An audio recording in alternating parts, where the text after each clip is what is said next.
তো আজকে হচ্ছে 29শে এপ্রিল 2024। আমাদের বার কাউন্সিল প্রিলিমিনারি ব্যাচের 55তম ক্লাস এবং আমাদের দেওয়ানি কার্যবিধির দ্বিতীয় ক্লাস। এবং আজকে আমরা আলোচনা করতে যাচ্ছি দেওয়ানি আদালতের এখতিয়ার। তো সবাই আন্ডারলাইন করেন দেওয়ানি আদালতের এখতিয়ার। আচ্ছা, একটু পড়ি তারপরে ব্যাখ্যা করব, দেখেন। আচ্ছা, তার আগে ব্যাখ্যাই করি তারপরে পড়ি। এখতিয়ার আসলে কেন? এখতিয়ার আসলে এটার ইংরেজি হচ্ছে জুরিসডিকশন, মানে আপনি দেওয়ানি আদালতে কি কি মামলা করা যায়, বা আপনার একটা দেওয়ানি মামলা আপনি কোন আদালতে করবেন। আগের দিন আমরা আমরা গতদিন যে লাস্টে যে বিষয়টা পড়ছি সেটা হচ্ছে সিভিল কোর্টস অ্যাক্টের 3 ধারায় দেওয়ানি আদালতে কয় ভাগে ভাগ করছে বলেন? কয় ভাগে? 5 ভাগে। সবার উপরে ছিল জেলা জজ, তারপরে ছিল অতিরিক্ত জেলা জজ, যুগ্ম জেলা জজ, তারপরে সিনিয়র সহকারী জজ, সহকারী জজ। মনে আছে? এখন আপনি এখতিয়ার জানবেন এই কারণে, কারণ এখতিয়ার জানলে আমি 5টা আদালতের কোন আদালতে মামলাটা করব এটা আমি বুঝতে পারবো। বুঝতে পারছেন? যদি আমি এখতিয়ার না জানি তাহলে আমি তো জানি 5টা আদালত, এখন আপনি একটা দেওয়ানি মামলা করবেন কোথায় করবেন? এটা তো আমার সব 5টা আদালতে হয়তো দায়ের করা যাবে না, দায়ের করতে হবে কোথায়? যে কোনো একটা। এক, এরও যদি আগে আসি যে দেওয়ানি মামলা কোনগুলা, আমরা শুনতেছি দেওয়ানি মামলা, নর্মালি জানি যে জায়গা জমির মামলা হচ্ছে কি দেওয়ানি মামলা, বাট এটা বইয়ের কোথায় বলা আছে কিভাবে জানবো যে দেওয়ানি মামলা কোনগুলো? এগুলো যদি আমি জানতে চাই তাহলে আমাকে জানতে হবে কি এখতিয়ার। বুঝতে পারছেন? তাহলে কি কি কোনগুলো, কোন কোন মামলাগুলো দেওয়ানি প্রকৃতির মামলা, এটা যদি আমি জানতে চাই তাহলে আমাকে জানতে হবে দেওয়ানি আদালতের এখতিয়ার। এক, আবার কোন আদালতে দেওয়ানি মামলাটা হবে এটাও জানার জন্য আমাকে জানতে হবে কি এখতিয়ার। আবার দেখেন, মামলাটা ধরেন একটা মামলার বিষয়বস্তু একটা জমির কথাই ধরি, জমিটা ধরেন এমন জায়গায় আছে, পিরোজপুরেও এক অংশ পড়ছে, আমাদের কোটালীপাড়ার মধ্যে এক অংশ পড়ছে, আবার ধরেন পার্শ্ববর্তী গৌর নদীর মধ্যে এক অংশ পড়ছে। তাহলে এই মামলাটা অ্যাকচুয়ালি হবে কোথায় এটাও জানার জন্য আমাদের জানতে হবে কি দেওয়ানি আদালতের এখতিয়ার। তাহলে আমরা এখতিয়ার কেন জানবো? এখতিয়ার জানবো যে দেওয়ানি প্রকৃতির মামলা কি কি সেটা জানবো। এক, তারপরে 5টা দেওয়ানি আদালতের মধ্যে কোন আদালতে মামলাটা হবে এটা জানার জন্য আমাকে জানতে হবে কি এখতিয়ার। বুঝেন কিনা? আচ্ছা, এছাড়া কোন জায়গার আদালতে এই মামলাটা হবে এটা জানার জন্য আমাকে জানতে হবে কি এখতিয়ার। তো আসেন আমরা চলে আসি এখতিয়ারে। যে দেওয়ানি আদালত সমূহের এখতিয়ার সঠিকভাবে বুঝতে হলে দেওয়ানি কার্যবিধি আন্ডারলাইন করবেন। দেওয়ানি কার্যবিধি এবং সিভিল কোর্টস অ্যাক্ট 1887 সালের আইন একসাথে করতে হবে। অর্থাৎ আমি যদি দেওয়ানি আদালতের এখতিয়ার জানতে চাই তাহলে আমার কয়টা আইন করতে হবে? কি কি বলেন তো? একটা হচ্ছে দেওয়ানি কার্যবিধি, আর একটা হলো সিভিল কোর্টস অ্যাক্ট কত 1887। কারণ এই দুইটি আইনে দেওয়ানি আদালতের বিভিন্ন এখতিয়ারের বর্ণনা দেওয়া হয়েছে। আলোচনার প্রয়োজনে দেওয়ানি আদালতের এখতিয়ারকে প্রধানত 5 আছে না, 5 কেটে 3 লেখেন, 3 ভাগে ভাগ করা হয়েছে। দেওয়ানি আদালতের এখতিয়ারে আমরা কয় ভাগে ভাগ করবো বলেন? কয় ভাগে? 3 ভাগে। আপত্তি আছে কার কার? 5 ভাগই পড়বেন, 3 ভাগ পড়বেন না, কার আপত্তি আছে? শোনেন, এখতিয়ারের যে বিষয়টা এটা হচ্ছে যে যার যার মতো করে শেষে ভাগ করছে কেমনে এই বিষয়টা কিন্তু আমাদের, আপনি বলতে পারবেন না যে দেওয়ানি কার্যবিধির অমুক ধারায় বলছে এখতিয়ার 5 প্রকার বা অমুক ধারায় বলছে এখতিয়ার 3 প্রকার। বুঝতে পারছেন? সিভিল কোর্টস অ্যাক্টের কোনো ধারায় বলে নাই যে অমুক ধারায় এখতিয়ার 5 প্রকার বা অমুক ধারায় এখতিয়ার 3 প্রকার। তাহলে এটা কেমনে, যেহেতু ধারায় বলে নাই সেহেতু আমি কি করবো, আমার ইচ্ছা মতো যেটা সুবিধা হয় সে অনুযায়ী ভাগ করে দেখতেছি। দেখেন, প্রথমে আমরা এই পেজে চলে আসি, দেখেন। আচ্ছা, এখানে আছে দেখেন বিষয়গত এখতিয়ার। কি এখতিয়ার? 1 নাম্বার আছে বিষয়গত এখতিয়ার, এর পাশে লেখেন, এর পাশে ব্র্যাকেট লিখবেন দেওয়ানি কার্যবিধির ধারা 9। দেওয়ানি কার্যবিধির ধারা 9 যা লেখা আছে তারা লেখা লাগবে না, যারা নতুন তারা লেখেন। দেওয়ানি কার্যবিধির ধারা 9 এটা লেখেন বিষয়গত এখতিয়ারের পাশে।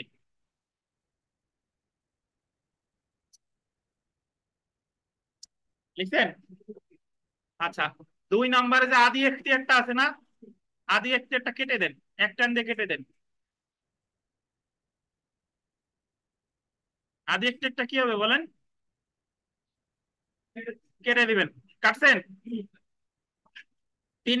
3 নাম্বার যেটা আছে ওটার বানাই দেন 2, আঞ্চলিক এখতিয়ার। মানে 2 যেহেতু কাটছি তাহলে 3 হবে কি 2 নাম্বার।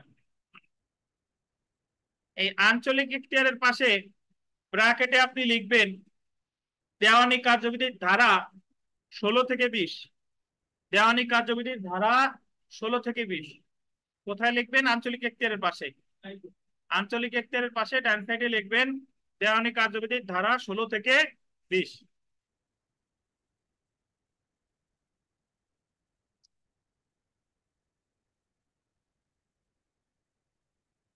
লিখছেন? 4 নম্বরে যে আর্থিক এখতিয়ার আছে এটার বানাইতেন 3, এটার বানাবেন কি 3, আর 5 নম্বরে আপিল এখতিয়ার কাটেন। কাটছেন? এখন এই যে যে যে দুইটা কাটছি না, এই দুইটারে আপনি ডান সাইডে তীর বা নিচে ডান সাইডে তীর চিহ্ন দিয়ে আর্থিক এখতিয়ারের দুই ভাগে ভাগ করছে। প্রথমে হলো আদি এখতিয়ার, তারপর হচ্ছে আপিল এখতিয়ার। মানে যে দুইটা আমি কাটছি এই দুইটা ঢুকবে কার ভিতরে? আর্থিক এখতিয়ার ভিতরে। আর্থিক এখতিয়ার ভিতরে আপনি তীর চিহ্ন দিয়ে দুই ভাগ করতে পারেন বা নিচে দুই ভাগ করতে পারেন। আর্থিক এখতিয়ার দুই প্রকার, এক হচ্ছে আদি এখতিয়ার, দুই হচ্ছে আপিল এখতিয়ার।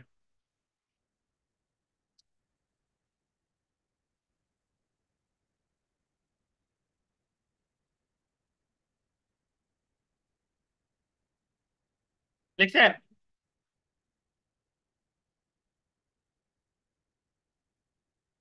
এবং এর পাশে লিখবেন আর্থিক এখতিয়ার, যেখানে আমরা লিখলাম এই পাশে লিখবেন যে দেওয়ানি কার্যবিধির 6 ধারা 15 ধারা। দেওয়ানি কার্যবিধির 6 ধারা, 15 ধারা ও সিভিল কোর্টস অ্যাক্টের মানে দেওয়ানি আদালত আইনের দেওয়ানি কার্যবিধির 6 ধারা 15 ধারা। লিখছেন? আর লিখবেন হচ্ছে সিভিল কোর্টস অ্যাক্টের 18, 19 ও 21 ধারা। 18, 19 ও 21 ধারা।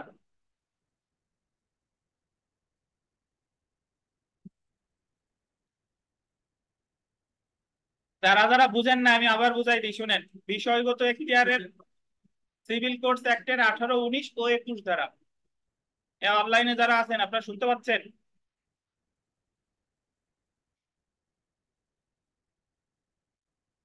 আমি দেওয়ানি আদালতের এখতিয়ারে ভাগ করছি কয় ভাগে?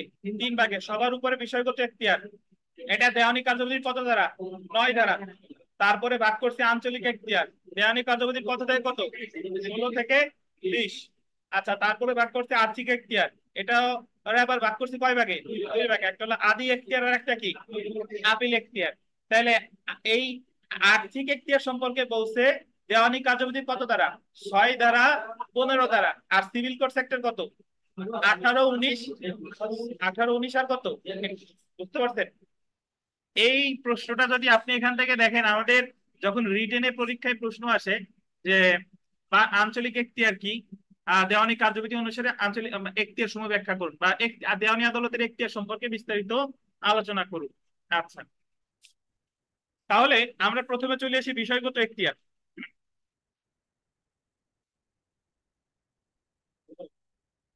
বা সাবজেক্টিভ জুরিসডিকশন। ইংলিশটা আন্ডারলাইন করেন। বিষয়গত এখতিয়ার বা কি সাবজেক্টিভ জুরিসডিকশন। পাশে লেখেন সাধারণ এখতিয়ার। মানে বিষয়গত এখতিয়ারের আরেক নাম হচ্ছে সাধারণ এখতিয়ার।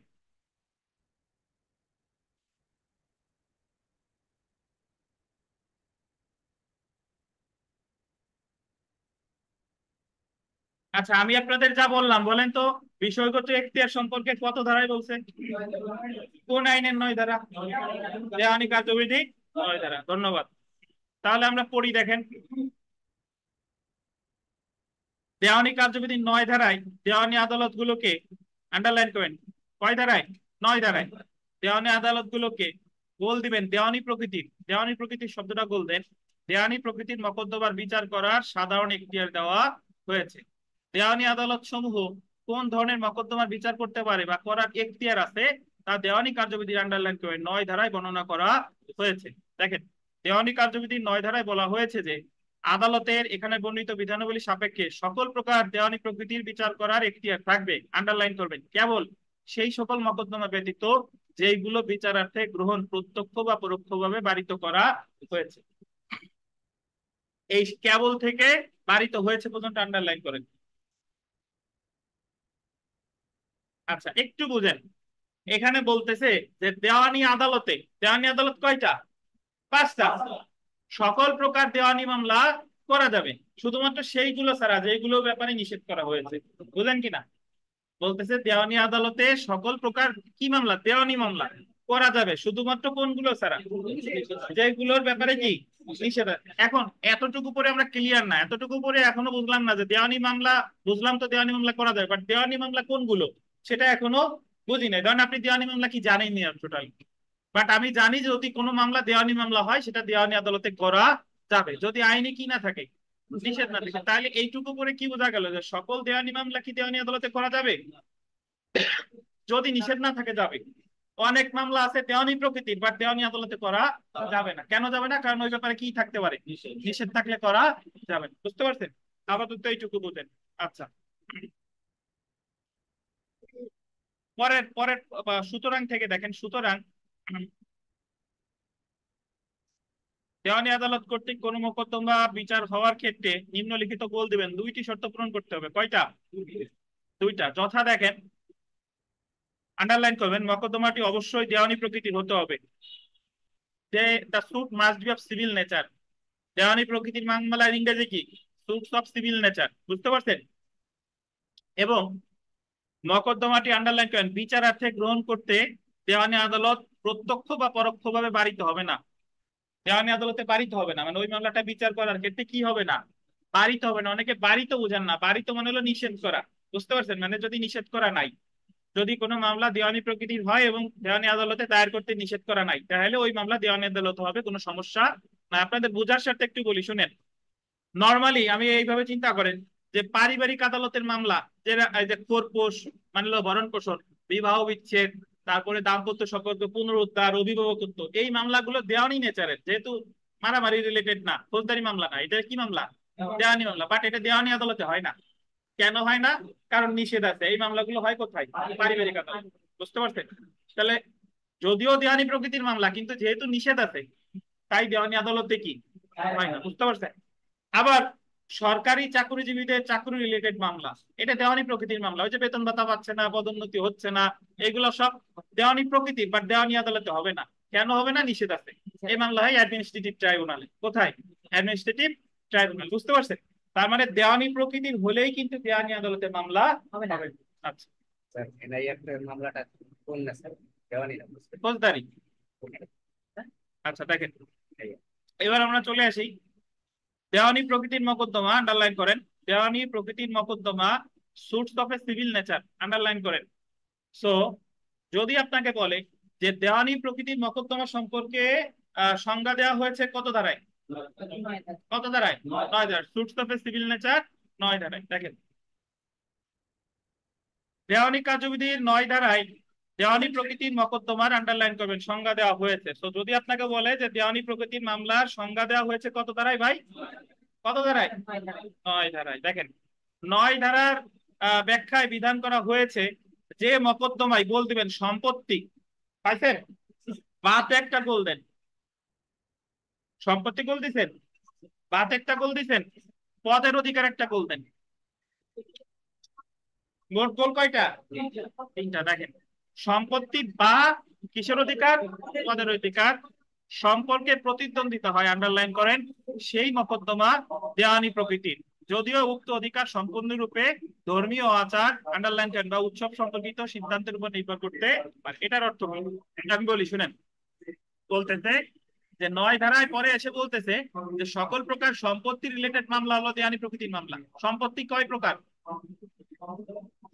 কয় প্রকার? স্থাবর আর অস্থাবর। বুঝতে পারছেন? তাহলে যে কোনো সম্পত্তি রিলেটেড, আপনার এই মোবাইলটা আমার কাছ থেকে একজন নিয়ে গেছে, কারণ আপনি যদি এই মোবাইলটা ফেরত চান, এটা কি দেওয়ানি প্রকৃতির মামলা। এখন আপনি বলবেন স্যার আমি তো ফৌজদারি মামলা করবো। ফৌজদারি মামলায় কখনো জিনিস পাওয়া যায় না।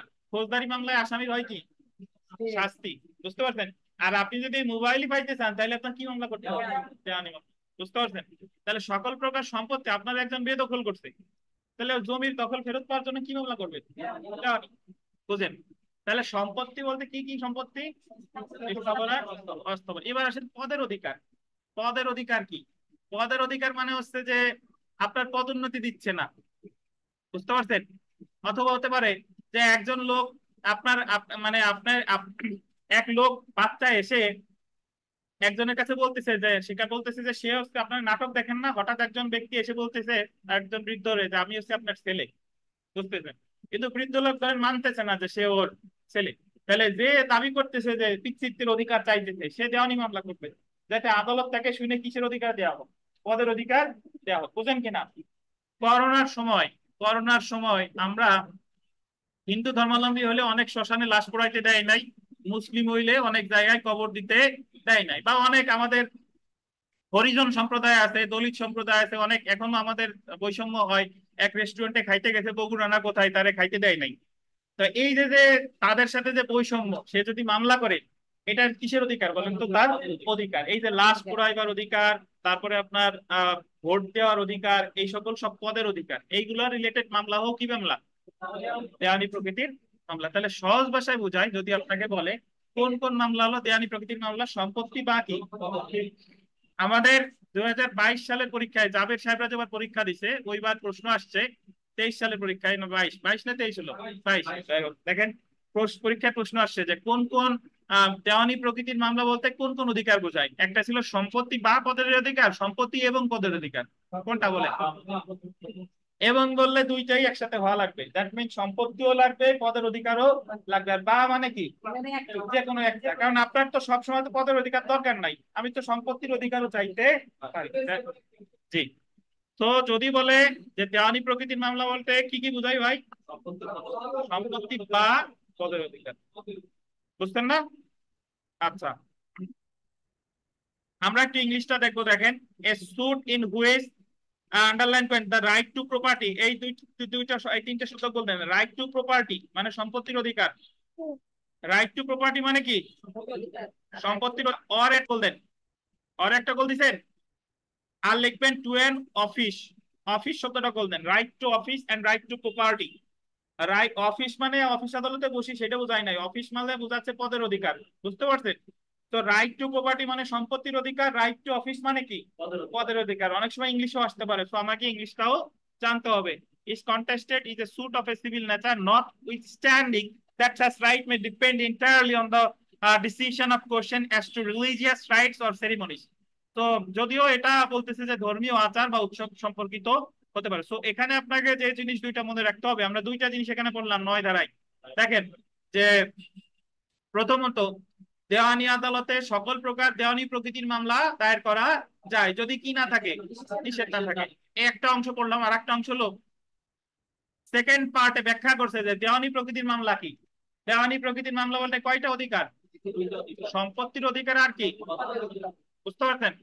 আচ্ছা, দেখেন সুতরাং 9 ধারায় দুইটি অধিকার বিষয়ক মকদ্দমাকে দেওয়ানি প্রকৃতির মকদ্দমা হিসেবে উল্লেখ করা হয়েছে। আন্ডারলাইন করেন, সম্পত্তির অধিকার, রাইট টু প্রপার্টি সম্পর্কে প্রতিদ্বন্দ্বিতা হয় এমন মকদ্দমা। যেমন দেখেন, বন্ধকি সম্পত্তি উদ্ধারের অধিকার, ঋণ উদ্ধারের অধিকার, সরকারি কর্মকর্তার বকেয়া বেতন উদ্ধারের অধিকার ইত্যাদি হচ্ছে দেওয়ানি প্রকৃতির মকদ্দমা। এখন আবার আপনি আবার বলবেন স্যার সরকারি কর্মকর্তার মামলা তো একটু আগে বাদ দিলেন, আবার এই জায়গা আবার লেক্সিকা। কারণ এটা হচ্ছে যে উদাহরণস্বরূপ বুঝাইছে, আপনার উদাহরণস্বরূপ বুঝাইছে। সরকারি কর্মকর্তার মামলায় একসময় দেওয়ানি আদালতেই দায়ের করা যাইতো। আপনার অ্যাডমিনিস্ট্রেটিভ ট্রাইব্যুনাল হওয়ার আগ পর্যন্ত মামলা হতো কোথায়? ধরেন ল্যান্ড সার্ভে ট্রাইব্যুনাল হওয়ার আগে সকল মামলা হতো ঘোষণামূলক মামলা, দেওয়ানি মামলা হতো। বুঝতে পারছেন? ল্যান্ড সার্ভে ট্রাইব্যুনাল কবে হয়েছে? এই তো সেদিন হয়েছে। তো এই আর কি।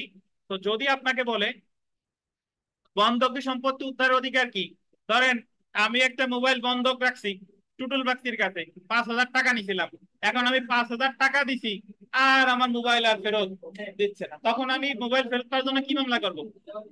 বন্ধকি সম্পত্তি উদ্ধারের মামলা। আচ্ছা, পরেরটা দেখেন 2 নাম্বার, পদের অধিকার, রাইট টু অফিস সম্পর্কে প্রতিদ্বন্দ্বিতা হয় এমন মকদ্দমা। যেমন দেখেন, আন্ডারলাইন করেন, মুতাল্লি পদের অধিকার হানি করা হয়েছে এই মর্মে ঘোষণা। ধরেন মোতাল্লিকে যখন ইসলাম ধর্মে কোন সম্পত্তি দাতব্য উদ্দেশ্যে ব্যয় করে, ওয়াকফ মানে আমি মসজিদ মাদ্রাসার জন্য আমার সম্পত্তি কি দান করে দিছি, ওয়াকফ করে দিছি, তো সেখানে এই সম্পত্তিটা যে দেখাশোনা করে, যে প্রধান দায়িত্বে থাকে, তাকে বলে মুতাল্লি। কে থাকে বলেন? মোতাল্লি। আর হিন্দু ধর্মের ক্ষেত্রে সেটাকে বলে সেবায়েত বা মহন্ত। সেবায়েত বা মহন্ত। এখন যখন ধরেন আমাদের তানভীর সাহেব ধরেন মোতাওয়াল্লি, এখন উনারে একটা দুর্নীতির কথা বলে বা ওনার উপর একটা মিথ্যা অপবাদ এনে ওনার মোতাল্লি পদ থেকে কি করা হলো, অপসারণ করলো, হয় না আমাদের হরহামেশা হয়। বা অনেক সময় ইমাম সাহেবরে মসজিদ থেকে কি তার কর্ম বাদ দেওয়া হয়। তাহলে এই ইমাম সাহেব বা এই মোতাওয়াল্লি বা এই মহান্ত বা এই সেবায় সে যদি তার অধিকার ফেরত পেতে চায়, তাহলে সে পদের অধিকার রিলেটেড মামলা করবে। কি মামলা? দেওয়ানি মামলা। বুঝতে পারছেন? সো আমার মনে রাখতে হবে দুইটা জিনিস, যে দেওয়ানি প্রকৃতির মামলা বা সুটস অফ সিভিল নেচার বলতে দুইটা অধিকার বোঝায়, রাইট টু প্রপার্টি আর রাইট টু কি অফিস। পরের পেজে চলে আসেন, দেখেন চুক্তি আচ্ছা একটু ওয়েট করেন, দাঁড়ান। আসসালামু আলাইকুম। দাদা জি জি, মেসেজ। আচ্ছা আচ্ছা ঠিক আছে, দাঁড়ান।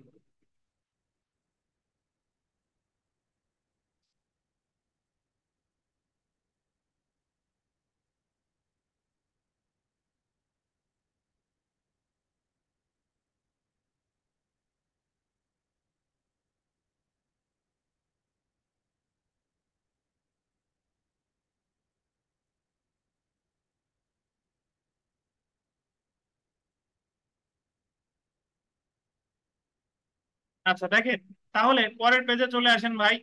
বলছে যে চুক্তি ভঙ্গের জন্য ক্ষতিপূরণের মকদ্দমা, ভাড়া আদায়ের মকদ্দমা, সুনির্দিষ্ট প্রতিকার যেমন চুক্তি বল বা চুক্তি রদ, আহ দলিল সংশোধন, দলিল বাতিল, ঘোষণামূলক মকদ্দমা, নিষেধাজ্ঞা, সম্পত্তিতে দখল উদ্ধার ইত্যাদি সম্পর্কিত দেওয়ানি প্রকৃতির মকদ্দমা। বুঝতে পারছেন? আচ্ছা, তাহলে আমাদের মনে রাখতে হবে যে দুইটা কথা মনে রাখলেই হবে, যে সম্পত্তির অধিকার আর কি অধিকার, পদের অধিকার। আচ্ছা, বিগত বছরের প্রশ্ন দেখেন, দেওয়ানি কার্যবিধির কত ধারায় দেওয়ানি মামলা বিষয়ে দেওয়ানি আদালতকে গোল দিবেন? সাধারণ এখতিয়ার শব্দটা গোল দেন। সাধারণ এখতিয়ার। ওই যে একটু আগে বলছিলাম যে বিষয়গত এখতিয়ারটা কি বলে? সাধারণ এখতিয়ার। সাধারণ এখতিয়ার তাহলে কত ধারায় ভাই? 9 ধারায়। সাধারণ এখতিয়ার ইংরেজি কি? Subjective jurisdiction. সো সাধারণ এখতিয়ার, যে বিষয়গত এখতিয়ার যা পড়লাম, এটা কে বুঝেন নাই বলেন?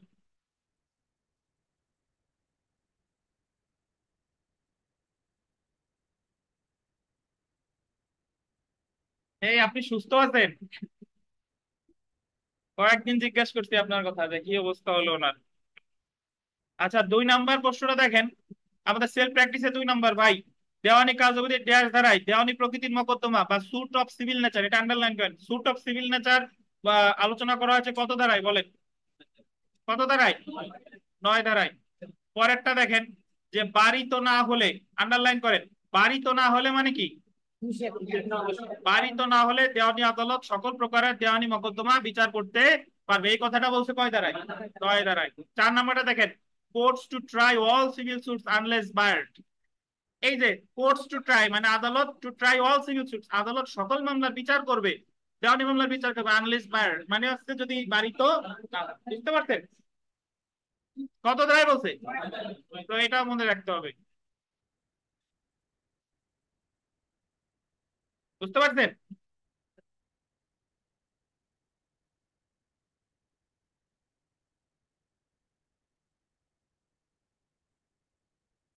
দেওয়ানি আদালতে সকল দেওয়ানি প্রকৃতির মামলা দায়ের করা যাবে যদি কি না থাকে, নিষেধ না থাকে।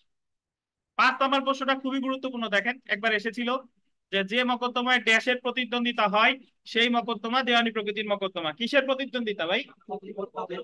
সম্পত্তি বা পদের অধিকার।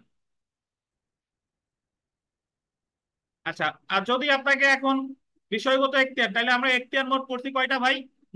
3টা। একটা হলো বিষয়গত এখতিয়ার, তারপরে পড়ছে কি আঞ্চলিক এখতিয়ার, তারপরে কি করছি আর্থিক এখতিয়ার। তাহলে বিষয় একটা এখতিয়ার আমাদের পড়া শেষ, সেটা হচ্ছে কি বিষয়গত এখতিয়ার। আর এক বাংলা নাম কি?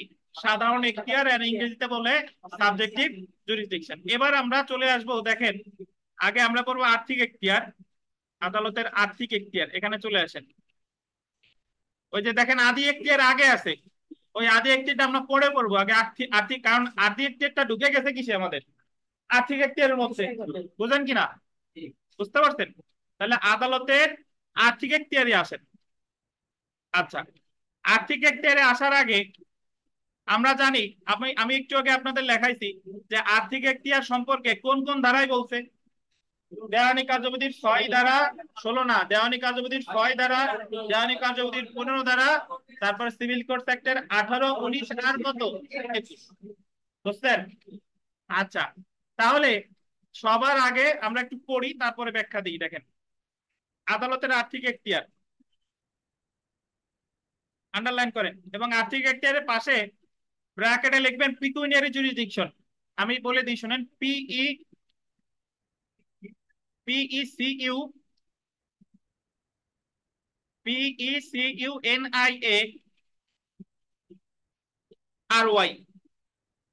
আবার বলি, PECUNIARY।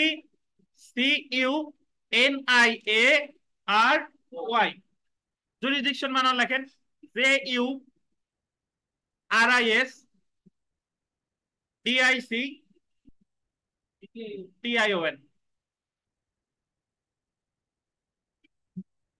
আচ্ছা, একটু পড়ি, দেখেন। আপনি যদি আমাদের ক্লাসগুলো দেওয়ানি কার্যবিধির ক্লাস রেগুলার পড়েন, যারা দেওয়ানি কার্যবিধিতে একেবারেই দুর্বল, যারা ভয় পান, দেখবেন যে মজা পেয়ে গেছেন। এবং মোটামুটি পারলে এখান থেকে 10 মিনিমাম, যে সবচেয়ে কমও পারেন তাও সে 12 পাবেন ইনশাল্লাহ। কিন্তু তার জন্য এই ক্লাসে মনোযোগী থাকতে হবে, রেগুলার ক্লাসগুলো করতে হবে। দেখেন, আদালতের এখতিয়ার যদি, আদালতের আর্থিক এখতিয়ার, আর্থিক এখতিয়ার ইংরেজি কি? পিকুনিয়ারি জুরিসডিকশন। তাহলে আমরা দেখি, আদালতের আর্থিক মূল্যমান নির্ধারণ করা হয় মকদ্দমার বিষয়বস্তুর মূল্যমান অনুসারে। আন্ডারলাইন করেন, বিষয়বস্তুর মূল্যমান অনুসারে। দেওয়ানি কার্যবিধির 6 ধারায়, কত ধারায়? 6 ধারায়। সিভিল কোর্টস অ্যাক্ট 1887 18, 19 ধারায় মূল মকদ্দমা গ্রহণের ক্ষেত্রে দেওয়ানি আদালতের আর্থিক এখতিয়ার নিয়ে আলোচনা করা হয়েছে। আগে আমাদের পুরাতন যারা নতুন সংস্করণের বই, ওনাদের বইতে 6 ধারা বিষয়টা ব্যাখ্যা করছে, পুরাতন বইতে 6 ধারা নাই। তো আগে একটু দেওয়ানি কার্যবিধির 6 ধারাটা আপনার লিখতে হবে, একটু লেখেন যে দেওয়ানি কার্যবিধির ধারা 6, দেওয়ানি কার্যবিধির ধারা 6, এটা লিখে হাইপেন দেন। ওইটা বললাম কথা, যার লেখা আছে তার স্থলে লিখবেন, না কিন্তু যার নাই লিখবেন। লেখেন ধারা 6 দিয়ে লেখেন, ধারা 6 লিখছেন, ব্র্যাকেটে লেখেন পিকুইনিয়ারি জুরিসডিকশন। আবার লেখেন ধারা 6 এর ব্র্যাকেটে লিখবেন পিকুইনিয়ারি জুরিসডিকশন, লেখেন।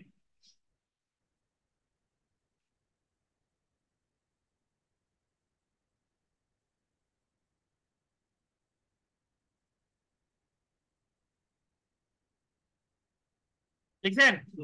পিকুনিয়ারি জুরিসডিকশন মানে আবার বলা লাগবে? বলা লাগবে না, একটু লেখেন যে বাংলাটা লেখেন, প্রতিটি আদালত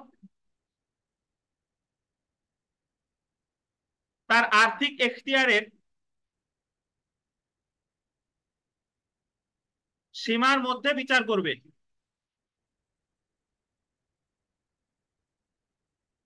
প্রতিটি আদালত তার আর্থিক এখতিয়ারের সীমার মধ্যে বিচার করবে।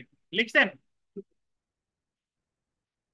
আচ্ছা, ব্যাখ্যা করব নামাজের পরে, নামাজের বিরতি, নামাজ পড়ে আসি 10 মিনিট, 5-7 মিনিট পরে আবার শুরু হবে। পিকুইনারি জুরিসডিকশন 6 ধারায় লিখবেন প্রতিটি আদালত তার আর্থিক এখতিয়ারের সীমার মধ্যে বিচার করবে, এতটুকু লেখেন, বাকিটা নামাজের পরে।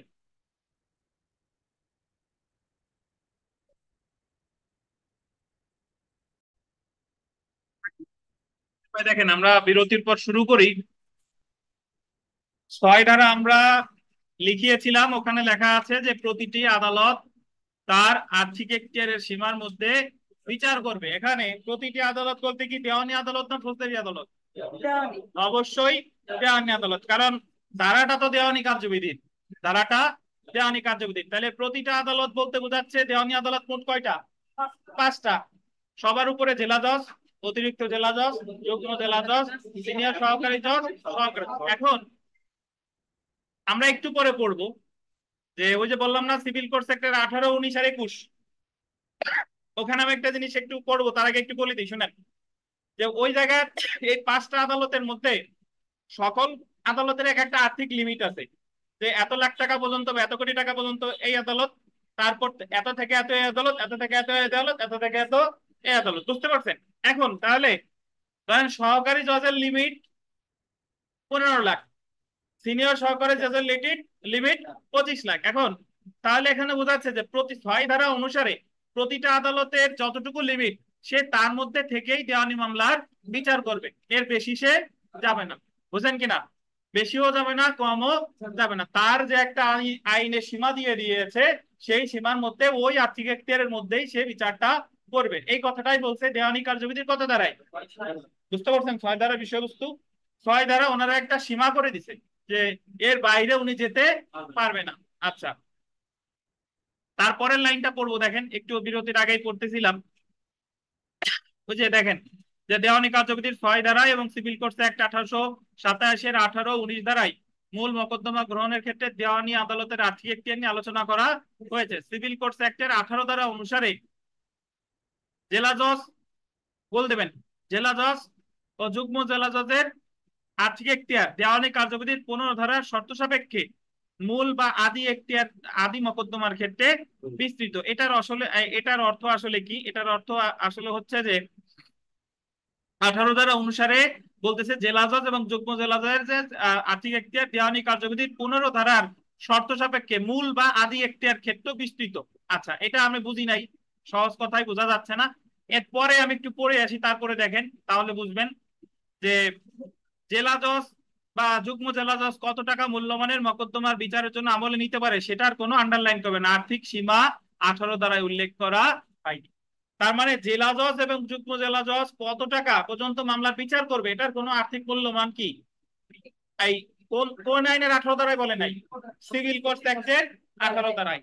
তার মানে যেহেতু সেহেতু জেলা জজ বা যুগ্ম জেলা জজের আন্ডারলাইন কারণে আর্থিক এখতিয়ার সীমা এবং যে কোনো মূল্যমানের মোকদ্দমা বিচারার্থে গ্রহণ করতে। তাহলে আমরা আমরা জানি যে দেওয়ানি আদালত আইনের 3 ধারায় দেওয়ানি আদালত কয়টা? 5টা। 5টার ভিতরে ওই আইনেরই 18 ধারায় বলতেছে যে জেলা জজ আর যুগ্ম জেলা জজ, মাঝে কে বাদ পড়ে গেছে? অতিরিক্ত। ওনার কথা পরে, জেলা জজ আর যুগ্ম জেলা জজের আর্থিক এখতিয়ার কি সীমাহীন, মানে আনলিমিটেড, ওনাদের কোনো সীমা নাই। আচ্ছা, কিন্তু আন্ডারলাইন করবেন জেলা জজ বা যুগ্ম জেলা জজের এই আর্থিক এখতিয়ার বল দিবেন দেওয়ানি কার্যবিধির 15 ধারার শর্ত সাপেক্ষ। দেওয়ানি কার্যবিধির কত ধারা? 15 ধারা। দেওয়ানি কার্যবিধির 15 ধারায় বিধান করা হয়েছে যে, দেওয়ানি কার্যবিধির 15 ধারায় যে বিধান করা হয়েছে, দেখেন প্রত্যেক দেওয়ানি মোকদ্দমা, আন্ডারলাইন করবেন, বিচার করার যোগ্যতা সম্পন্ন, গোল দিবেন, সর্বনিম্ন আদালতে দায়ের করতে হবে।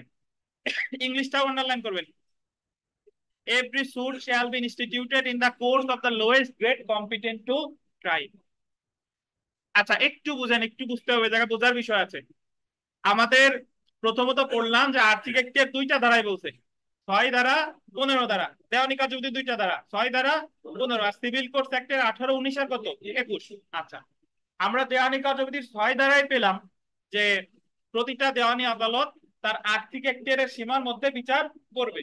আচ্ছা, আর 15 ধারায় এসে বলতেছে, আচ্ছা 6-এর পরে বললাম সিভিল কোর্ট সেক্টরের 18 ধারা, 18 ধারায় বলতেছে যে জেলা জজ আর যুগ্ম জেলা জজের আর্থিক এখতিয়ার কি সীমাহীন। এরপরে বললাম দেওয়ানি কার্যবিধির 15 ধারা, এই জায়গা বলতেছে যে প্রত্যেক দেওয়ানি মামলা বিচার করার যোগ্যতা সম্পন্ন সর্বনিম্ন শব্দটা বল দিতাম, মনে আছে? সর্বনিম্ন এখতিয়ার সম্পন্ন আদালতে দায়ের করতে। এখন এইটুকুর অর্থ কি শুনেন। ধরেন আমরা জানি জেলা জজের আর্থিক এখতিয়ার সীমাহীন, যুগ্ম জেলা জজের আর্থিক এখতিয়ারও কি সীমাহীন। তাহলে আমরা জানি যে মামলাটার মূল্যমান ধরেন সীমাহীন, সেটা তো এক হিসেবে জেলা জজের কাছেও দায়ের করা যায়, আবার কি যুগ্ম জেলা জজের কাছেও দায়ের করা যায়, যায় কিনা? যায়। বাট 15 ধারায় বলতেছে চাই যে যে কয় জায়গায় যাক না কেন দায়ের করতে হবে সর্বনিম্ন এখতিয়ার সম্পন্ন আদালতে। তাহলে জেলা জজ আর যুগ্ম জেলা জজের মধ্যে সর্বনিম্ন কি? কারণ জেলা জজ আছে 1 নম্বরে, যুগ্ম জেলা জজ কয় নম্বরে? যদিও ওনাদের আর্থিক এখতিয়ার সীমাহীন, কিন্তু 15 ধারায় বলতেছে কি যে ক্ষেত্রে আর্থিক এখতিয়ার মানে সর্বনিম্ন এখতিয়ার সম্পন্ন আদালতে দায়ের করতে হবে। তাইলে বলেন তো মামলাটা কোথায় দায়ের হবে? কোথায়? যুগ্ম জেলা জজের কাছে যে দায়ের হবে, এটা আমরা কিভাবে বুঝলাম? কোন ধারা অনুসারে? কোন আইনের 15 ধারা? দেওয়ানি কার্যবিধির। বুঝতে পারছেন? তাহলে জেলা জজেরও সীমাহীন, যুগ্ম জেলা জজেরও সীমাহীন। এখন যদি কোনো মামলার মূল্যমান সীমাহীন হয়, আমি কিন্তু জেলা জজ আদালতে দায়ের করতে পারবো না, করবো কোথায়? কারণ কোন ধারা অনুসারে? দেওয়ানি কার্যবিধির। আচ্ছা, আশা করি একটু হলেও বুঝতে পারতেন। আচ্ছা, এবার লেখেন যে এই যে প্রত্যেক দেওয়ানি মোকদ্দমা বিচার করার যোগ্যতা সম্পন্ন যে লাইনটা লাস্টে পড়লাম, এর উপরে একটু লেখেন court of first instance. Court of court, COURT, court. হ্যাঁ, ওই যে যে দুইটা লাইন বললাম না, court of, court of FIRST, first instance, INSTANCE,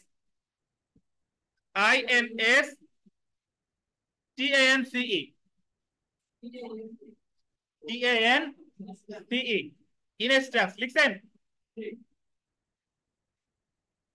hyphen hyphen দিয়ে লেখেন বা তীর চিহ্ন দিয়ে লেখেন বিচারিক আদালত।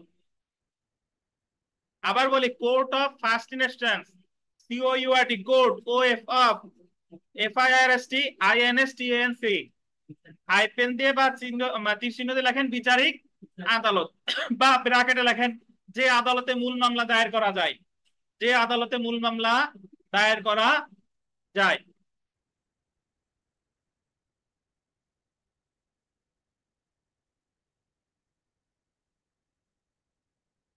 আচ্ছা, একটু পরে ব্যাখ্যা দিচ্ছি এই লাইনটার, আগে আমরা একটু পড়ি দেখেন।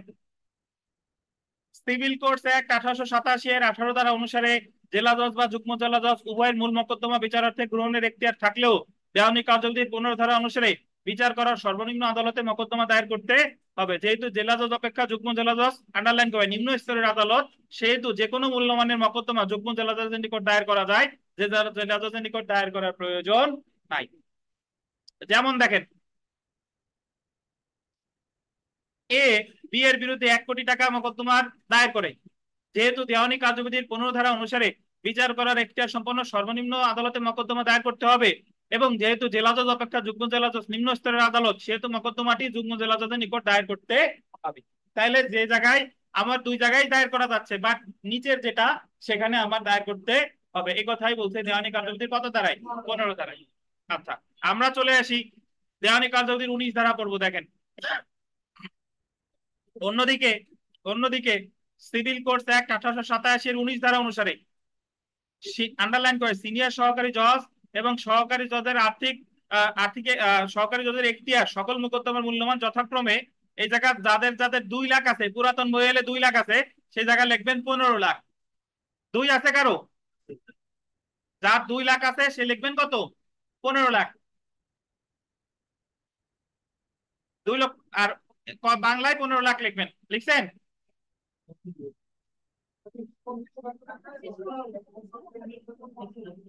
হ্যাঁ ঠিক আছে, সরি, ওই জায়গা 15, 25ই হবে, সরি 25 হবে, 25 লেখেন। 25 লেখেন আর পরেরটাই 15 লেখেন, কোনো ভুল নাই। শুনেন, আমি আগে ব্যাখ্যা দিই বিষয়টা, শুনেন পরে লেখেন। আমাদের 18 ধারায় বলছে দুইটা আদালতের আর্থিক এখতিয়ার, জেলা জজ আর কে? যুগ্ম জেলা জজ। ওনাদের আর্থিক এখতিয়ার কি? অসীম। আর 19 ধারায় বললো দুইটা আদালতের, একটা হলো সিনিয়র সহকারী জজ আর একটা হলো সহকারী জজ। শুনেন, বলতেছে যে সিনিয়র সহকারী জজের আর্থিক এখতিয়ার 25 লাখ, আর সহকারী জজের আর্থিক এখতিয়ার কত? 15 লাখ। এখন শুনেন, তাহলে সিনিয়র সহকারী জজের 25 লাখ আর সহকারী জজের কত? 15 লাখ।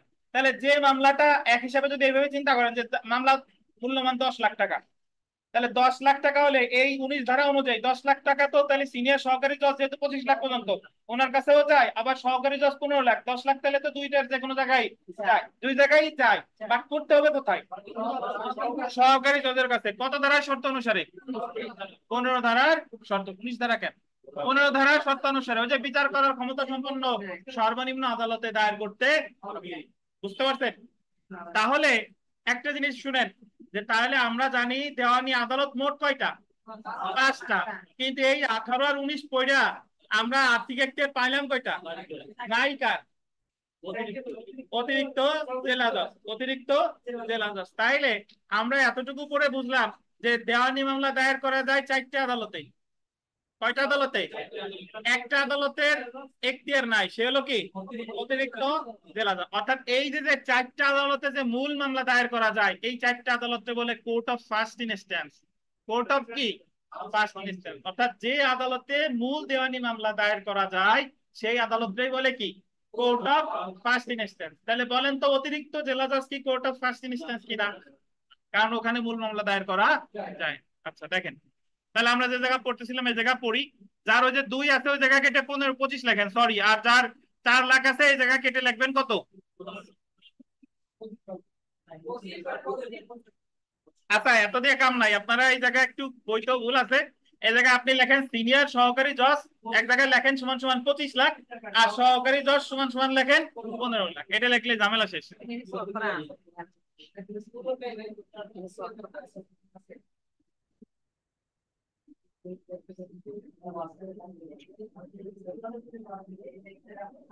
বুঝতে পারছেন? কথা শেষ।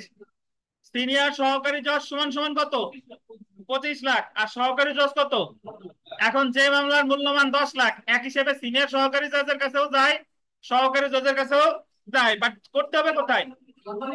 সর্বনিম্ন একটা সমন্বয় আদালত। তাহলে কোনটা? সহকারী জজ আদালত। কথা শেষ। এবার এই জায়গায় একটু আপনারা লেখেন যে দ্য সিভিল কোর্টস অ্যাক্ট, একেবারে নিচে চলে আসেন। দ্য সিভিল কোর্টস অ্যাক্ট,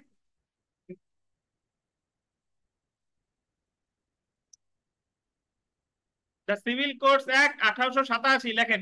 যাই লেখা আছে সে আর কাইটেন না, আমি নতুন যারা লিখতেছেন তারা লেখেন। দ্য সিভিল কোর্টস অ্যাক্ট 1887 2021 সালে সংশোধন করে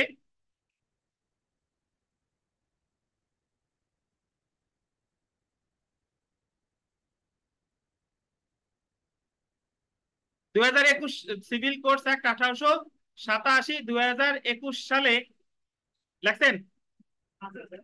আল্লাহ, থাকলে লেখা লাগবে না, যার নাই সে লেখেন। 2021 সালে এই আইনের 19 ও 21 ধারা সংশোধন করা হয়। 19 আর 21 সংশোধন করে কত কত ধারা? 19 আর 21।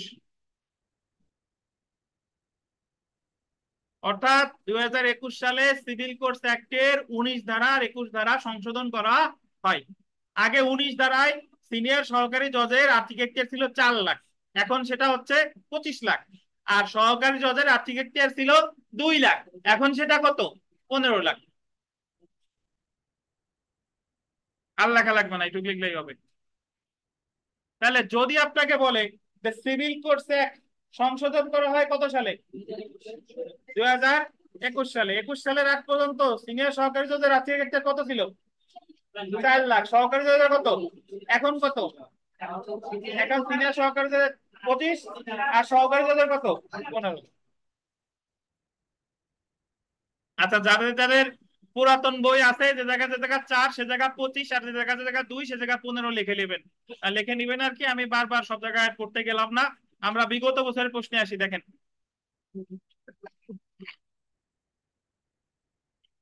আচ্ছা, প্রত্যেকটি মামলা দাখিল করতে হবে কোন আদালতে বলেন?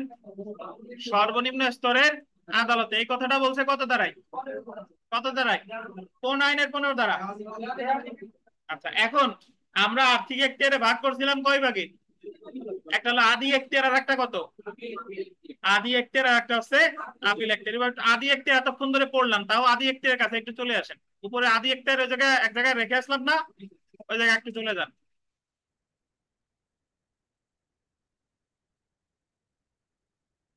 আদি এখতিয়ার বা মূল এখতিয়ার আন্ডারলাইন করেন। Original jurisdiction. কি জুরিসডিকশন?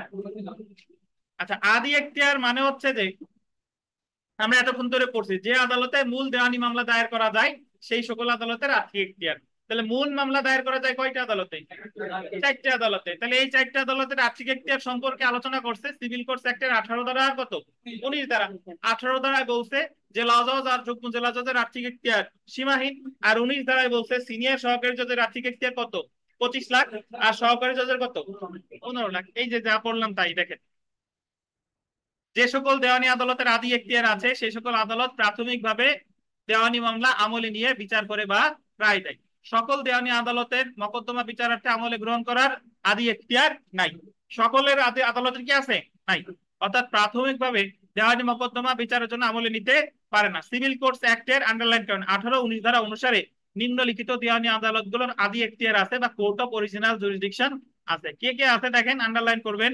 জেলা জজ আদালত, যুগ্ম জেলা জজ আদালত। এই দুইটা বলছে কত ধারা? 18। আর যদি বলেন যে সিনিয়র সহকারী জজ আদালত বা সহকারী জজ আদালত, এই দুইটা কত? 19 নাকি? দেখেন, সিভিল কোর্টস অ্যাক্ট 1887 এর 18 ধারায় জেলা জজ ও যুগ্ম জেলা জজ এবং 19 ধারা অনুসারে সিনিয়র সহকারী জজ ও সহকারী জজের এখতিয়ার মূল মামলা পর্যন্ত বিস্তৃত হবে। অর্থাৎ বিচারার্থে যে কোনো দেওয়ানি মূল মোকদ্দমা আমলে নিতে পারে। তাহলে জেনে রাখা ভালো, যদি আমরা একটু চলে আসি, দেখেন জেনে রাখা ভালো জেলা জজ, যুগ্ম জেলা জজ, সিনিয়র সহকারী জজ বা সহকারী জজ আদি এখতিয়ার প্রয়োগ করতে পারে, আন্ডারলাইন করবেন। কিন্তু অতিরিক্ত জেলা জজের কোনো আদি এখতিয়ার নেই। 3টে স্টার দেন। অতিরিক্ত জেলা জজের আদি এখতিয়ার আছে? নাই। তারপরে দেখেন, বিশেষ ক্ষেত্রে এবং আইনে উল্লেখ থাকলে জেলা জজ আদি এখতিয়ার প্রয়োগ করতে পারে। এখন আমরা যদিও এতক্ষণ ধরে পড়লাম জেলা জজের আদি এখতিয়ার আছে, বাট অ্যাকচুয়ালি এবার করতেছি কি, মামলা হবে কার কাছে? যুগ্ম জেলা জজের কাছে। তাহলে আপনার মনে প্রশ্ন আসতে পারে যে জেলা জজের কাছে তাহলে কোন মামলা দায়ের করা যায়? জেলা জজের মাঝে কাছে কিছু বিশেষ মামলা আছে, যেরকম কপিরাইট, ট্রেডমার্ক। এই যে দেখেন, প্রাথমিকভাবে বিচার করতে, এই আপনারা কেউ কি শুনতে পাচ্ছেন না? বিনা, রোমানা, আপনারা কি শুনতে পাচ্ছেন? এই জি স্যার, শুনতে পাচ্ছি। শুনতে পাচ্ছেন? তাহলে আপনার সমস্যা বোধ হয় যে, যেমন দেখেন,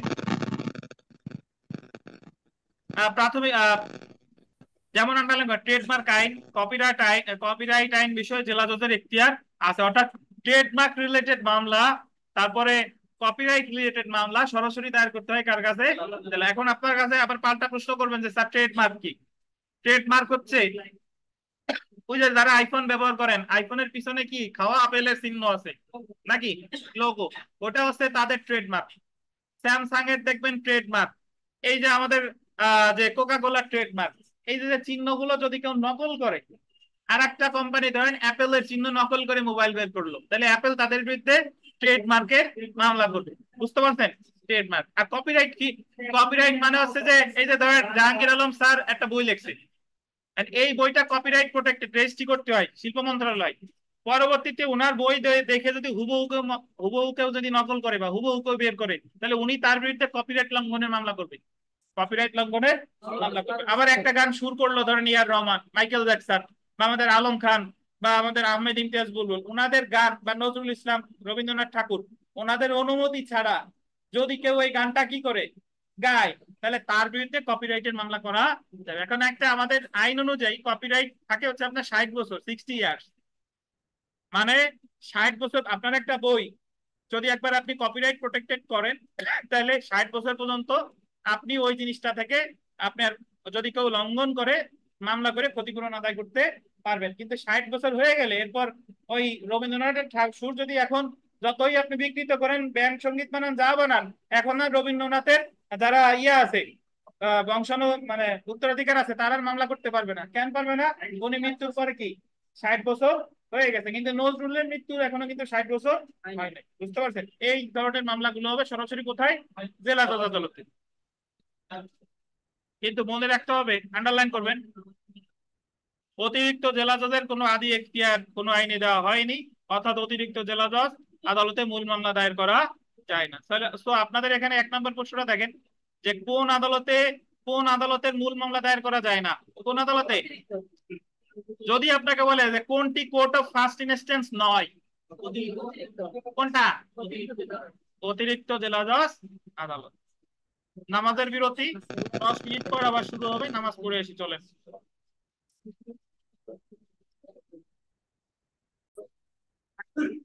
আমরা পড়া শুরু করি। দেখেন তো, আমরা আর্থিক এখতিয়ারকে ভাগ করেছিলাম 2 ভাগে। এক ছিল আপনার আদি এখতিয়ার, আর একটা হচ্ছে আপিল এখতিয়ার। আদি এখতিয়ার আমরা পেয়েছি। আদি এখতিয়ার হচ্ছে যে 18 আর 19, আমাদের সিভিল কোড সেক্টর কত দ্বারা? 18 দ্বারা আর 19 দ্বারা। এবার আসি আমরা আপিল এখতিয়ারে। দেখেন যে আপিলের ক্ষেত্রে ওই যে 21 পড়ছিলাম, মনে আছে? যে 18, 19 আর 21, তাহলে আপিল এখতিয়ারে চলে আসেন। আপিল এখতিয়ার আসছেন? আপিল এখতিয়ারের পাশে লেখেন, লেখা লাগবে না, পড়ি আগে। দেখেন, পড়ার আগে আমি ব্যাখ্যা দিই যে আর্থিক আপিল এখতিয়ারের ক্ষেত্রে বলতেছে যে দুইটা দেওয়ানি কার্যবিধিতে 2টা আদালতের আপিল এখতিয়ার আছে। কে কে? জেলা জজ আর হাইকোর্ট বিভাগ। জেলা জজ আর কে? হাইকোর্ট বিভাগ। যদি বলতেছে যে সকল মামলার মূল্যমান 5 কোটি টাকা পর্যন্ত, সেই মামলার আপিল হবে জেলা জজে। আর 5 কোটি টাকার বেশি হইলে হবে কোথায়? হাইকোর্ট। এটা হলো কথা। তাহলে তার আগে একটু বলে নেই যে কোন মামলার কোন জায়গার রায় হবে, মানে কোন জায়গার আপিল হবে। সহকারী জজ, সিনিয়র সহকারী জজ যাই দেখ না কেন, আপিল হবে জেলা জজ। কার কাছে? সহকারী জজ আর সিনিয়র সহকারী জজ যে ডিগ্রি যাই হোক না কেন, আপিল হবে জেলা জজ। আর যুগ্ম জেলা জজের ক্ষেত্রে দেখবো যে যুগ্ম জেলা জজের টাকা যদি 5 কোটি টাকা পর্যন্ত হয়, তাহলে জেলা জজ। আর যুগ্ম জেলা জজ যদি 5 কোটি টাকার বেশি হয় তাহলে কোথায়? হাইকোর্ট বিভাগ। এই কথাটাই বলছে 21 ধারায়। কত ধারায়? 21 ধারায়। একটু পড়ি দেখেন। দেওয়ানি আপিল আদালতের আপিল এখতিয়ার নির্ধারণ করা হয় মকদ্দমার মূল্যমান অনুসারে। সিভিল কোর্টস অ্যাক্টের গোল দিবেন 20 ও 21। কত ধারা? আমরা এতক্ষণ বলছি 21, অ্যাকচুয়ালি 21ই, বাট 20 ও 21 দেখেন ধারায় আপিল আদালতের এখতিয়ার নিয়ে আলোচনা করা হয়েছে। 20-এর 1 ধারায় বলা হয়েছে, দেখেন 20-এর 1টা একটু আন্ডারলাইন করেন। জেলা জজ বা অতিরিক্ত জেলা জজের ডিক্রি বা আদেশের বিরুদ্ধে আপিল দায়ের করতে হবে হাইকোর্ট। 20 ধারায় বলতেছে যে জেলা জজ বা অতিরিক্ত জেলা জজ যদি কোনো ডিক্রি দেয় তাহলে আপিল কোথায়? নট, এটা কমন সেন্স। আপনি জানেন যে আপিল সবসময় উচ্চ আদালতে। কোন আদালতে? তাহলে জেলা জজ বা অতিরিক্ত জেলা জজ যদি কোনো ডিক্রি দেয় ওনাদের উচ্চ আদালত থেকে হাইকোর্ট বিভাগ। সো এই ক্ষেত্রে ওই দুইজনের ডিক্রি বা আদেশের বিরুদ্ধে আপিল হবে হাইকোর্ট বিভাগ। এবার 21-এ আসি। নর্মালি যেটা পড়াইলাম আপনাদের, দেখেন 21 ধারায় বলা হয়েছে যুগ্ম জেলা জজের ডিক্রি বা আদেশের বিরুদ্ধে আপিল দায়ের করতে হবে কোথায়? জেলা জজের নিকট। যেক্ষেত্রে মূল মামলার মূল্যমান যাদের 5 লক্ষ আছে 5 কোটি করে দিবেন, 5 কোটি টাকার অধিক না। 2021 সালের আগ পর্যন্ত এটা ছিল 5 লাখ। এটা কত? তখন 5 লাখ পর্যন্ত আপিল করা যেত জেলা জজের কাছে, আর 5 লাখের বেশি হলে চলে যেত কোথায়? হাইকোর্টে। এখন এটা হয়েছে কত? 5 কোটি। কত সালে সংশোধন করা হয়েছে? 21। এবং অন্যান্য ক্ষেত্রে দেখেন, অন্যান্য ক্ষেত্রে অর্থাৎ 5 কোটি টাকার অধিক হলে আপিল করতে হবে কোথায়? হাইকোর্ট বিভাগে। তাহলে দেখেন, আন্ডারলাইন করেন, 21-এর 2 ধারায় বলা হয়েছে, আন্ডারলাইন করবেন, সিনিয়র সহকারী জজ বা সহকারী জজ ডিগ্রি বা আদেশের বিরুদ্ধে জেলা জজের নিকট আপিল করতে হবে। এটা আপনার কমন সেন্স। সিনিয়র সহকারী জজ আর সহকারী জজের তা সর্বোচ্চ মামলাই 25 লাখ। তাহলে ওনাদের ডিগ্রির বিরুদ্ধে যাবে কোথায়? জেলা জজের কাছে। কারণ জেলা জজের কাছে আপিল করা যায় কয় টাকা পর্যন্ত? 5 কোটি। সুতরাং দেওয়ানি আপিল দায়ের করা যায় হাইকোর্ট বিভাগে। আর কার কাছে? জেলা জজের। তো এটা ঠিক করে নিয়েন। এই আর কি মোটামুটি।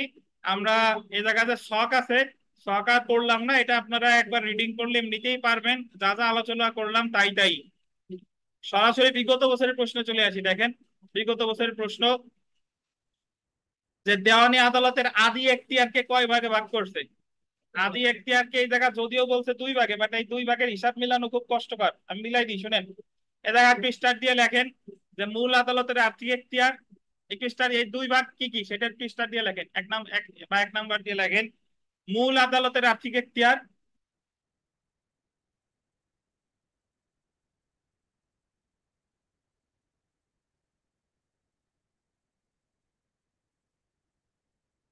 মূল আদালতের আর্থিক এখতিয়ার লেখছেন। আর আপিল আদালতের আর্থিক এখতিয়ার এটা লেখেন। আপিল আদালতের, আর 2 নাম্বার দিয়ে লেখেন আপিল আদালতের আর্থিক এখতিয়ার।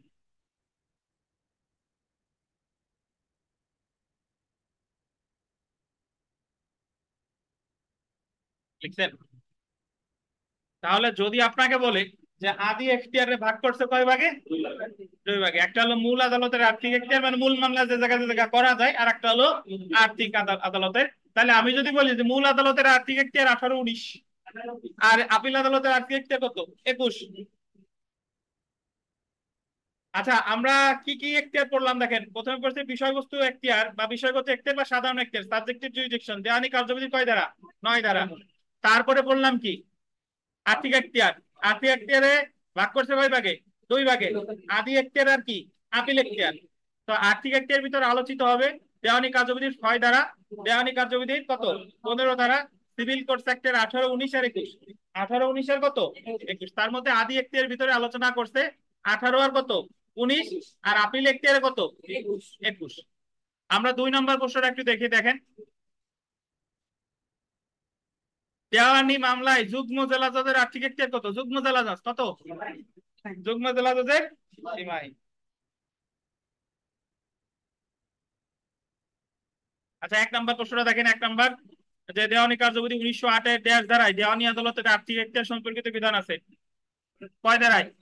পিকুনিয়ারি জুরিসডিকশন শব্দটা আন্ডারলাইন করেন। কত ধারায়? 6 ধারায়। আর এই জায়গায় অনেক প্রশ্ন আসে, পড়ে নিয়েন। যদি কোনো প্রশ্ন নিয়ে সমস্যা হয় আমার জানায়। এবার আমরা চলে আসি আঞ্চলিক এখতিয়ারে। আঞ্চলিক এখতিয়ার।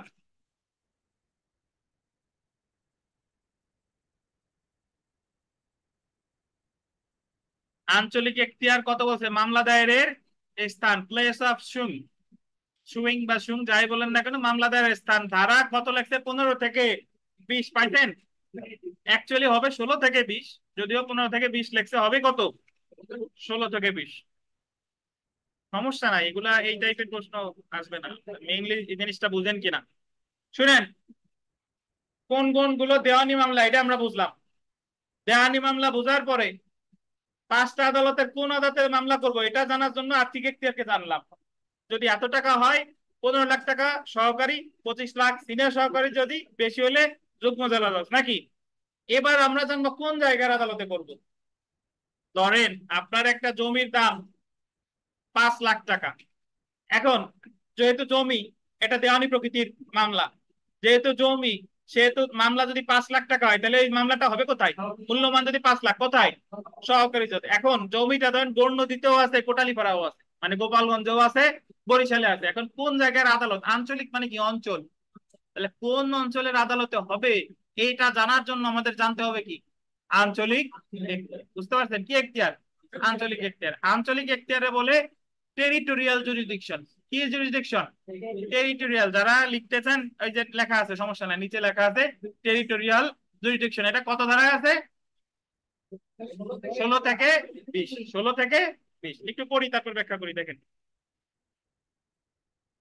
কোথায় বা কোন দেওয়ানি আদালতে মোকদ্দমা দায়ের করবেন সেটা দুইটি বিষয় বিবেচনা করে নির্ধারণ করতে হবে, যথা আদালতের আর্থিক এখতিয়ার আর আদালতের কি? আঞ্চলিক। আর্থিক এখতিয়ার এতক্ষণ আমরা পড়ে এসেছি। দেওয়ানি কার্যবিধির 15 থেকে 23 ধারায় দেওয়ানি আদালতের আঞ্চলিক এখতিয়ার নিয়ে আলোচনা করা হয়েছে। 15 ধারায় কি বলছে? এটা অ্যাকচুয়ালি বিচার করার এখতিয়ার সম্পন্ন সর্বনিম্ন আদালতে মোকদ্দমাটা দায়ের করতে হবে। এটা অ্যাকচুয়ালি আঞ্চলিক এখতিয়ারে আসে না, আমরা সরাসরি আঞ্চলিক এখতিয়ারে চলে আসি। দেখেন, আঞ্চলিক এখতিয়ার বা ইংরেজিতে কি বলে? Territorial jurisdiction. দেখেন, আমরা একটু পড়ি যে দেওয়ানি মামলা স্থাবর সম্পত্তি, অস্থাবর সম্পত্তি, ক্ষতিপূরণ ইত্যাদি সম্পর্কিত হতে পারে। 16 থেকে 18 ধারা পর্যন্ত স্থাবর সম্পত্তি, এটা গোল দিবেন টোটালি। 16 থেকে 18 ধারা পর্যন্ত কি সম্পত্তি? স্থাবর সম্পত্তি সম্পর্কিত মোকদ্দমা কোথায় দায়ের করবেন তা উল্লেখ করা হয়েছে। তাহলে 16 থেকে 18 ধারা পর্যন্ত বলছে যে স্থাবর সম্পত্তি রিলেটেড মামলা কোথায় দায়ের হবে। একটু বোঝাই, শোনেন। 16 ধারায় বলছে কি? 16 ধারায় বলছে যদি কোনো স্থাবর সম্পত্তি কোনো নির্দিষ্ট অঞ্চলে থাকে, মানে যদি এক এলাকায় অবস্থিত হয়, মামলাটা সেই এলাকায় হবে। কেমনে? দেখেন, ধরেন একটা জমি গোপালগঞ্জ সদর থানায় অবস্থিত, ধরেন মিয়াপাড়ায় অবস্থিত। এখন এই মিয়াপাড়ায় যদি এই জমি নিয়ে দেওয়ানি মামলা হয়, দেওয়ানি মামলা করবে সে গোপালগঞ্জ কোথায় করবে? গোপালগঞ্জ কোন কোর্টে? সহকারী জজ আগের নির্ধারণ করলেন কে?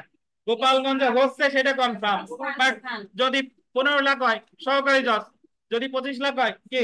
সিনিয়র সহকারী জজ, যদি এর বিষয়ে কোথায়? যুগ্ম জেলা জজ। বুঝলেন কিনা? তাহলে জমি যে জায়গায়, মামলা সেই জায়গায়। এটা কত দ্বারা? 16 দ্বারা। বুঝতে পারছেন? কি স্থাবর সম্পত্তি? 17 পড়ি, দেখেন। 17তে বললো যে স্থাবর সম্পত্তি যদি একাধিক জায়গায় হয় এবং নিশ্চিত অবস্থান যদি নিশ্চিত হয়, ধরেন আমাদের নিশ্চিত, 17তে নিশ্চিত, কনফিউশন তৈরি করেন না। 17তে নিশ্চিত, ধরেন একটা জমি কোটালীপাড়ায় অর্ধেক আছে, টুঙ্গিপাড়া অর্ধেক আছে। ধরেন কোটালীপাড়া টুঙ্গিপাড়া দুইটা পৃথক থানা না? আচ্ছা, এখন ধরেন কোটালীপাড়ায় আছে 10%, টুঙ্গিপাড়া আছে 5%। এখন ওই জমিটারে কেউ বেদখল করতে পারবে, ওই জমি রিলেটেড আপনি একটা দেওয়ানি মামলা করবেন।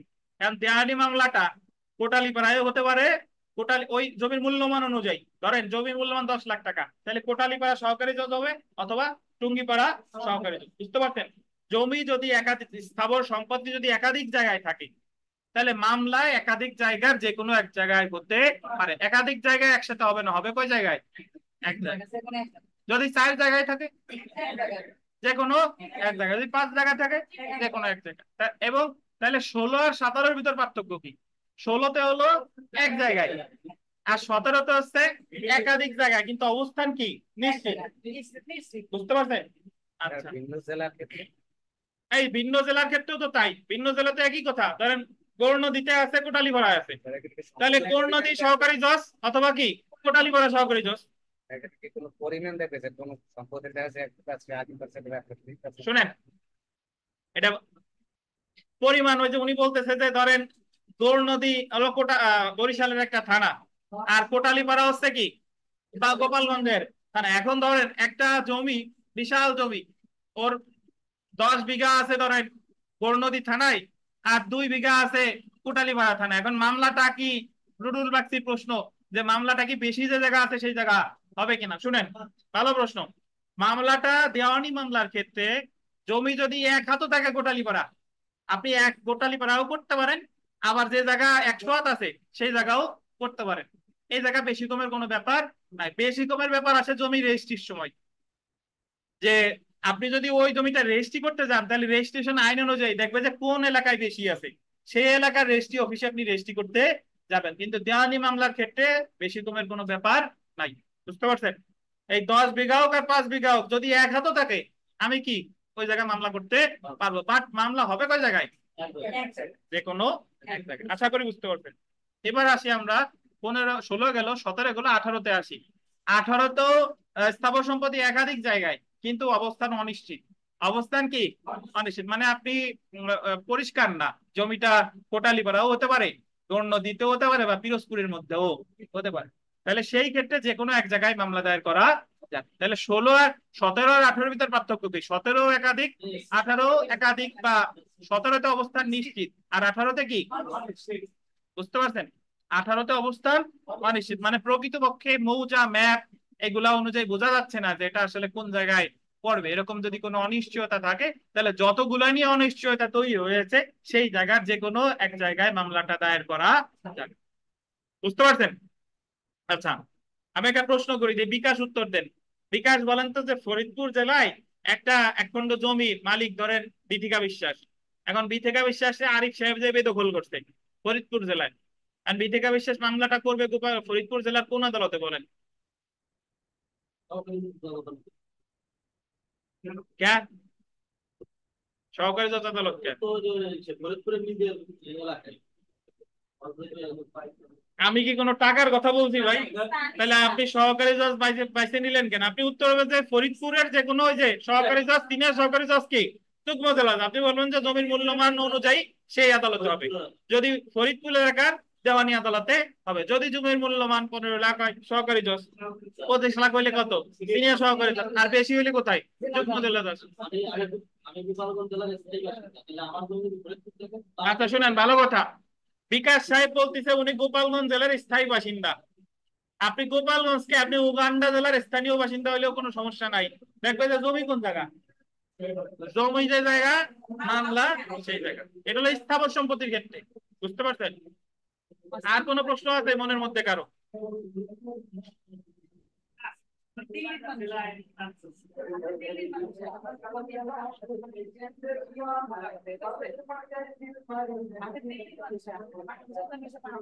আচ্ছা, আমরা পড়াই ফিরি, দেখেন।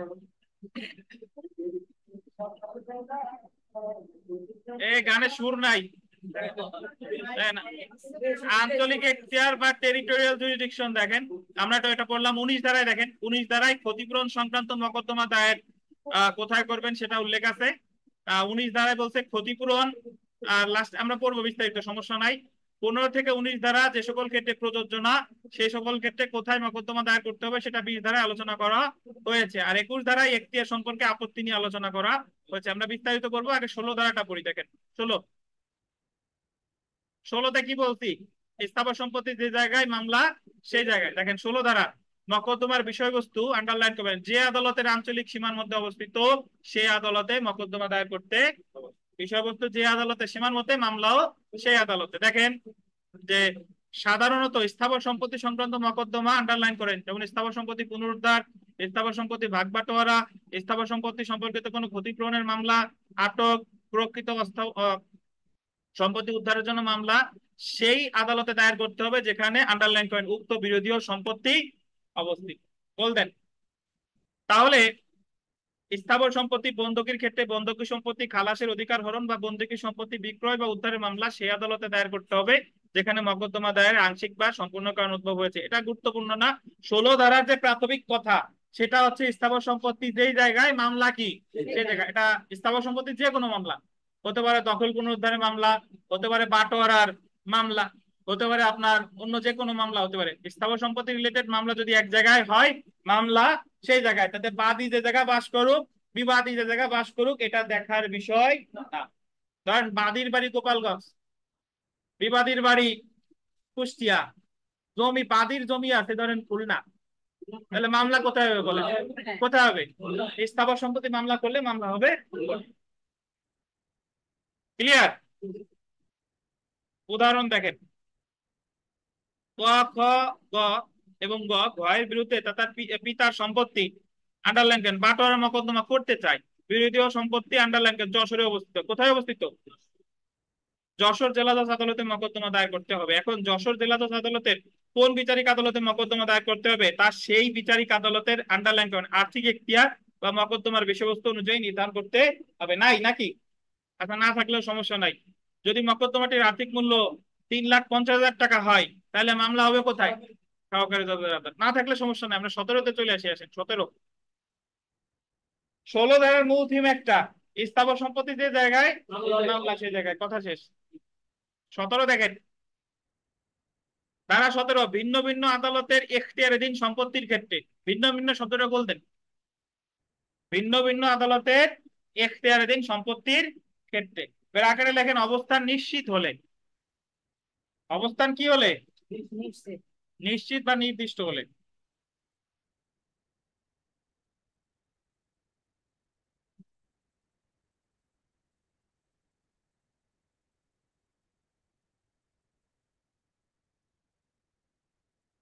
দেখেন, ভিন্ন ভিন্ন আদালতের এখতিয়ারে বিরোধী স্থাবর সম্পত্তি বা মকদ্দমার বিষয়বস্তু অবস্থিত হলে মকদ্দমা যে কোনো একটি আদালতে দায়ের করা যায়। দেখেন, আশরাফুল সাহেব বলেন তো, ধরেন একটা মামলা পিরোজপুরের নাজিরপুরে, মানে একটা জমি আছে পিরোজপুরের নাজিরপুরে, আর ওই জমির বাকি অংশ আছে আমাদের টুঙ্গিপাড়ায়।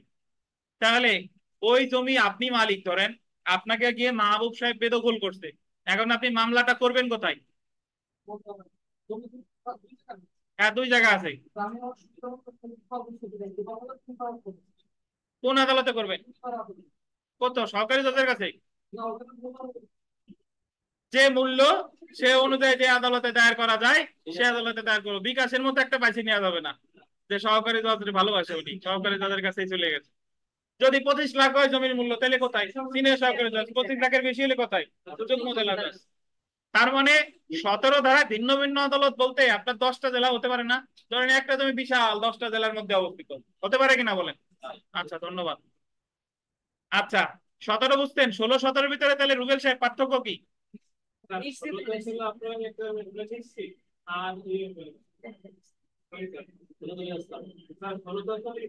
আর 17 তো অস্থাবর।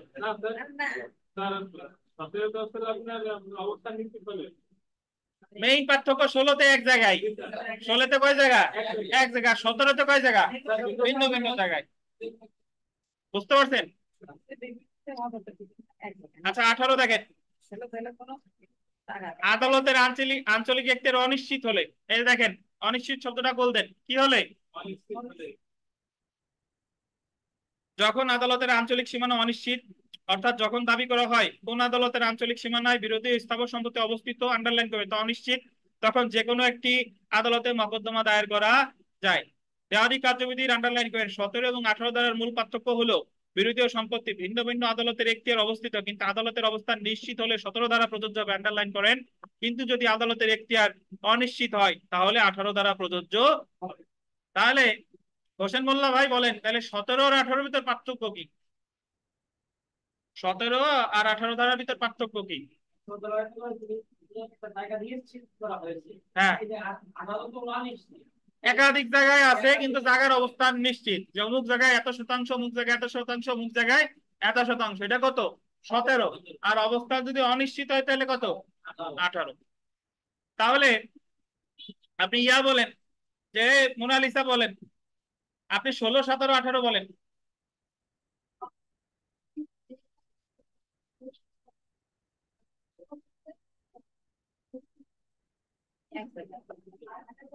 তাহলে 16 আর 17 তো আপনার ভাষ্য মতে এক হয়ে যায় না?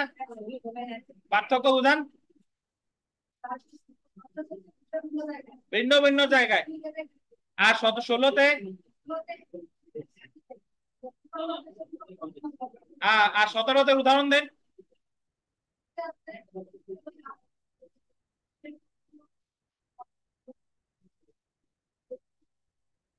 ফরিদপুরে আছে আর গোপালগঞ্জে আছে, তাই বুঝাচ্ছেন? কিন্তু অবস্থান নিশ্চিত, অবস্থান নিশ্চিত। আর 18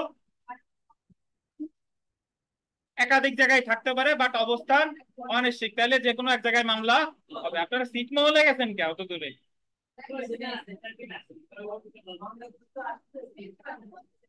আচ্ছা দেখেন, তাহলে আমরা বিগত বছরের প্রশ্নে আসি। দেখেন যে যেখানে মামলার বিষয়বস্তু অবস্থিত সেখানে মামলা রুজু করতে হবে। এটা কোন ধারার বিধান? কত ধারা? 16। বুঝতে পারছেন? আপনি যদি প্রশ্ন বুঝেন তাহলে এই জিনিস আর মুখস্থ করার কিছু নাই। ধরেন এই মূল ফ্যাক্ট আপনি বুঝেন না, না বুঝে মুখস্থ করেন, 2 দিন পর আর মনে থাকবে না। তাহলে যে জায়গায় বিষয়বস্তু অবস্থিত সেই জায়গায় মামলা। কত ধারা? 16 ধারা। 2 নাম্বারটা দেখেন, স্থাবর সম্পত্তি কোন আদালতে এখতিয়ারে অবস্থিত, ওই বিষয়ে বল দিবেন। অনিশ্চয়তা, অনিশ্চয়তা আবার স্থাবর সম্পত্তি কত ধারা? বুঝতে পারছেন? ভাবা লাগে জানলে। দেখেন 3 নাম্বার দেখেন, যে বিরোধীয় জমি 2টি জেলায় অবস্থিত হলে তৎসম্পর্কে কোন জেলার আদালতে মামলা করবেন বলেন? যে জায়গায় বেশি বিবাদী বাস করে সে জায়গায় না, নাকি বাদী যে জায়গায় বাস করে সে জায়গায়? 2টা জেলার যে কোনো একটি। যেহেতু স্থাবর সম্পত্তি হইলে আমি দেখবো ওই জমি কোথায় আছে, সাফ কথা। বাদী বিবাদীর বাড়ি কোন জায়গা তা আমার দেখার দরকার নাই। ক্লিয়ার? আচ্ছা এবার আমরা চলে আসবো। দেখেন ধারা 19, ক্ষতিপূরণ আছে না? ক্ষতিপূরণের উপর লেখেন ব্যক্তি, ব্যক্তি ব্যক্তি ব্যক্তি বা ক্ষতিপূরণ বা অস্থাবর সম্পত্তি সম্পর্কিত মামলা। ব্যক্তি লিখছেন? আচ্ছা আচ্ছা 19 ধারা এতক্ষণ আমরা পড়ছি কোন ধারা? মানে কি সম্পত্তি? স্থাবর সম্পত্তি। এখন অস্থাবর সম্পত্তি রিলেটেড মামলা শুনেন। অস্থাবর সম্পত্তি রিলেটেড মামলা, ধরেন এই যে একটা মোবাইল, এই মোবাইলটা আমরা গোপালগঞ্জ সদর থানায় আছি। এই মোবাইলটা ধরেন বিকাশ আমার কাছ থেকে নিয়ে গেছে, বিকাশের বাড়ি পঞ্চগড়। বিকাশ আমার কাছ থেকে 2 দিন ব্যবহার কথা কথা বলে উনি নিয়ে গেছে এই মোবাইল, আর আমার জীবনে ফেরত দেয় নাই। এখন আমি বিকাশের বিরুদ্ধে ফৌজদারি মামলা করতেই পারি, কিন্তু আমরা তো ফৌজদারি কার্যবিধি করতেছি না। আমি তো দেওয়ানি মামলা, দেওয়ানি মামলা হলো আমি আমার মোবাইল বিকাশের আদায় করতে চাই, বাট বিকাশ দিচ্ছে না। এটা একটা কি সম্পত্তি? অস্থাবর। তাহলে এই জায়গায় কি 16, 17, 18 কাজ হবে? কাজ হবে না। তাহলে অস্থাবর সম্পত্তির ক্ষেত্রে মামলা করার আঞ্চলিক এখতিয়ার নির্ধারণের সূত্র হলো যে দেখতে হবে ঘটনা ঘটছে কই অথবা বিবাদী বাস করে কই। ঘটনা ঘটছে কোথায় অথবা বিবাদী বাস করে কোথায়। বাদী না, ঘটনা মোবাইল নিছে কোথা থেকে? গোপালগঞ্জে। আর যে বিবাদী বিকাশ বাস করে কোথায়? তাহলে মামলা কোথায় হবে? গোপালগঞ্জ অথবা পঞ্চগড়ের যে কোনো এক জায়গায়। বুঝেন কিনা? তাহলে অস্থাবর সম্পত্তির ক্ষেত্রে ওই বাস করাটা ম্যাটার করে, যে তাও কে বাস করে? বিবাদী। দেখবো যে ঘটনা কোথায় ঘটছে আর বিবাদী কোথায় বাস করে, এই 2 জায়গার যে কোনো এক জায়গায়। আচ্ছা এখন যদি এমন হয় বিবাদী 5 জন, 5 জন 5 জেলায় বাস করে, ঘটনা ঘটছে গোপালগঞ্জ, আর 5 জন 5 জেলায় বাস করে, তাহলে মামলা কোথায়? ওই 5 জন যে 5 জায়গায় বাস করে ওই জায়গা অথবা যে জায়গা ঘটনা ঘটছে এই সব জায়গার যে কোনো এক জায়গায়। বুঝতে পারছেন? বিবাদী যদি 100 জন হয়, সবাই যে জায়গা বাস করে তার যে কোনো কি এক ঘটনা ঘটছে যে জায়গা অথবা যে জায়গা বাস করে সেই জায়গা। এইটাই বলতেছে কত দ্বারা? 19 দ্বারা। বিবাদী যে জায়গা বাস করে বা ব্যবসা করে। বুঝতে পারছেন? তাহলে অস্থাবর সম্পত্তির ক্ষেত্রে মামলা হবে কোথায় ভাই? আপনি যদি কোন যে 2 জায়গার যে কোনো এক জায়গা, 2 জায়গা কি তা কি কইছেন?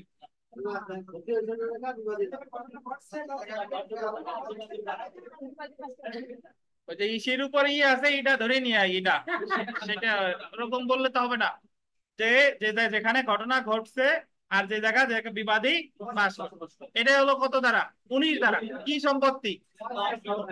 আচ্ছা এখন ব্যক্তি বিষয়টাকে, ব্যক্তি আপনারা শুনেন অনেক সময় বলে যে অমুক অমুকে বেগম খালেদা জিয়া মানে বেগম শেখ হাসিনা সম্পর্কে, জননেত্রী শেখ হাসিনা সম্পর্কে মানহানিকর বক্তব্য দিছে, তো অনেকে শুনে না মানহানির মামলা করে। বা এইভাবে শুনেন বিথিকা বিশ্বাস মানহানির মামলা করছে আরিফ সাহেবের বিরুদ্ধে।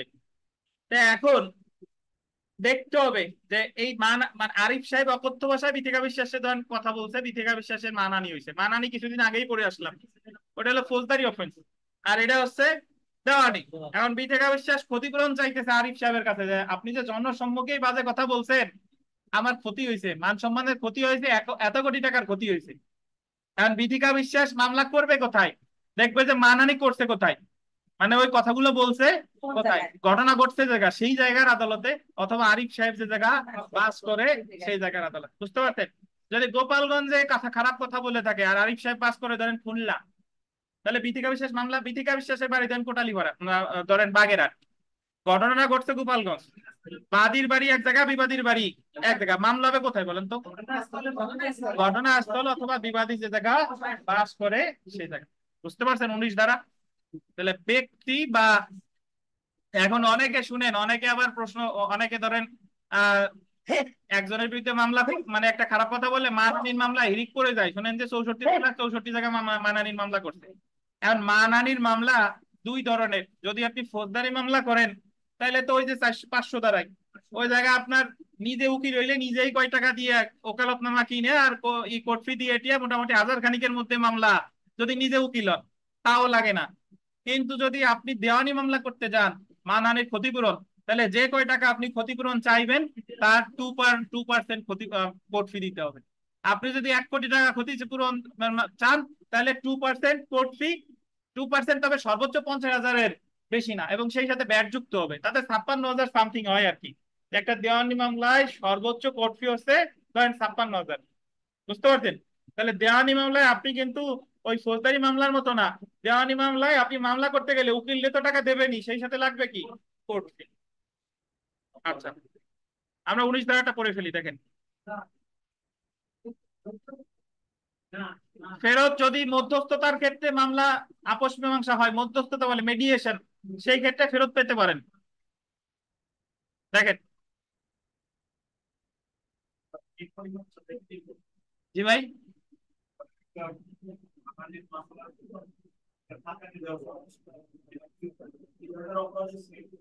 না, এটা আপনার কতটুকু মানহানি হয়েছে আপনি নির্ধারণ করবেন, আপনার মান যত বড়, হানি কতটুকু হয়েছে এটা মাপে তারপরে নির্ধারণ করবেন, এটা আপনার বিষয়। ওজন অনুযায়ী কত ঢুকেছে? জি না, এখন আপনি ধরেন আপনার মানহানি হয়েছে, জনসম্মুখে কথা বলছেন, আপনি আপনার যদি টাকা থাকে আপনি বলেন আমি 1 কোটি টাকা ক্ষতিপূরণ হয়েছে আমার, হ্যাঁ 1 কোটি টাকা দিলে কোর্ট ফি দেওয়া লাগবে। বুঝতে পারছেন? এটা আপনার উপরে ভাই, আপনার উপরে। জি দেখেন, আচ্ছা আর একটা বলি, শুনেন আর একটা বিষয়। এই দেখেন, দেওয়ানি কার্য আমরা অনেক সময় ধরেন সড়ক দুর্ঘটনার মামলা হয়, সড়ক দুর্ঘটনায় কেউ মারা গেলে নর্মালি ফৌজদারি মামলা হয়। ফৌজদারি মামলা যদি আপনি করেন তাহলে ড্রাইভারের সাজা হয়, সে কিন্তু আপনার কোনো টাকা পয়সা দেবে না, টাকা পয়সা দিলে ওই যে জরিমানা করবে তাও পাবে কে? রাষ্ট্র। জরিমানার টাকা কিন্তু পক্ষ পায় না, পাই কে? রাষ্ট্র। তাহলে আপনি যে আপনার গাড়ি চাপা দিয়ে মারলো, ধরেন ধরেন এনা পরিবহনের নিচে আপনার এক আত্মীয় মারা গেছে, তাহলে নর্মালি আমাদের যে প্র্যাকটিস সেটা হলো ফৌজদারি মামলা। তা আপনি ইচ্ছা করলে এনা পরিবহনের বিরুদ্ধে কি মামলা করতে পারেন? দেওয়ানি মামলা, ক্ষতিপূরণের মামলা, কোর্ট ফিস দিয়ে মামলা করলেন এবং আপনি প্রমাণ করতে পারলে ক্ষতিপূরণ কিন্তু 100% আপনি পাবেন। ধরেন ওই যে তারেক মাসুদ সাহেব পরিচালক ছিলেন, ওই যে ঢাকা যাইতে বাম সাইডে বাসা, গাড়ি অ্যাক্সিডেন্টে মারা গেল উনার, যারা যারা এই যে ঘটনাটা ঘটাইছে তাদের বিরুদ্ধে ফৌজদারি মামলা তো হয়েছেই, দেওয়ানি মামলা করেও কয়েক কোটি টাকা আদায় করছে। বুঝতে পারছেন? কিন্তু ওই 10 কোটি টাকা আদায় করতে হলে আপনার তো ওই পথ জানা থাকতে হবে, এবং সেই সাথে সাথে কোর্ট ফিস টাকা দিয়েও কি মামলাটা করতে হবে। যাই হোক, দেখেন, যে কোনো ম্যাটার, যে যে বিষয়ে ফৌজদারি মামলা হয় সেই বিষয়ে দেওয়ানি মামলাও হয়। খুন করছে একজন, তার বিরুদ্ধে হত্যা মামলা চলতেছে, সাথে সাথে দেওয়ানি মামলাটা করে দিবেন, ক্ষতিপূরণ চাই, যে আমার মানুষ মরে গেছে, এত এত কোটি টাকা ক্ষতিপূরণ চাই। আর যার টাকা নাই তার বিরুদ্ধে আবার তো মামলা করে লাভ নাই, তাহলে কোর্ট ফিস করা আপনার কি হয়ে গেল? এগুলো যাই হোক, দেখেন দেওয়ানি কার্যবিধির 19 ধারায় একটু পড়ি ভাই। দেওয়ানি কার্যবিধি 19 ধারায় ক্ষতিপূরণ এবং অস্থাবর সম্পত্তি সম্পর্কিত মামলা কোন আদালতে দায়ের করতে হবে তার বিধান আলোচনা করা হয়েছে। কোনো ব্যক্তি বা আন্ডারলাইন করেন, কোনো ব্যক্তি বা কোনো অস্থাবর সম্পত্তি প্রতি এক আদালতের, আন্ডারলাইন করবেন, এক আদালতের স্থানীয় সীমার মধ্যে ক্ষতি সাধন করা হলে, মানে ঘটনা যেখানে ঘটছে, এবং আন্ডারলাইন করেন বিবাদী অপর আদালতের একটির স্থানীয় সীমারেখার মধ্যে বাস করলে, ঘটনা ঘটছে এক জায়গায় আর বিবাদী বাস করে কি আর এক জায়গায়, বা গোল দিবেন ব্যবসা করলে বা লাভজনক কাজ করলে বাদী দুই আদালতের যে কোনো একটিতে মামলা দায়ের করতে পারে। নট অনলি দুই আদালত, ইচ্ছা করলে তো 10 আদালত হতে পারে, ওই 10টা আদালতের কি যে কোনো একটাতে। আমরা লিখিত শীট যখন দিবানি একটা উদাহরণ পড়বানি, দেখেন যে অমুক জায়গায় ডাক্তার দেখাইছে, অমুক জায়গায় তো ওষুধ কিনছে, অমুক জায়গায় গিয়ে তার বাপ মারা গেছে, পরে জানা গেল যে ডাক্তারের ওষুধ মানে ওষুধ দোকানের ওষুধ হলো ভেজাল, ওষুধের কারখানা ঢাকা, মানায় যে তার বাড়ি কুষ্টিয়া, মোটামুটি একেবারে বাজে একটা অবস্থা, বলবে যে এখন আপনি মামলা করবেন কোথায়? বুঝতে পারছেন? তাহলে এই জায়গা কিন্তু সোজা, আমি দেখবো ঘটনা ঘটছে কোথায়, আর বিবাদীরা যে কয় জায়গা বাস করে সব জায়গা মিলে যে কোনো কি এক জায়গায়। মামলা কিন্তু সব জায়গায় হবে না, মামলা হবে কয় জায়গায়। ধন্যবাদ। 20 ধারা আসেন, গোল দেন অন্যান্য মামলা।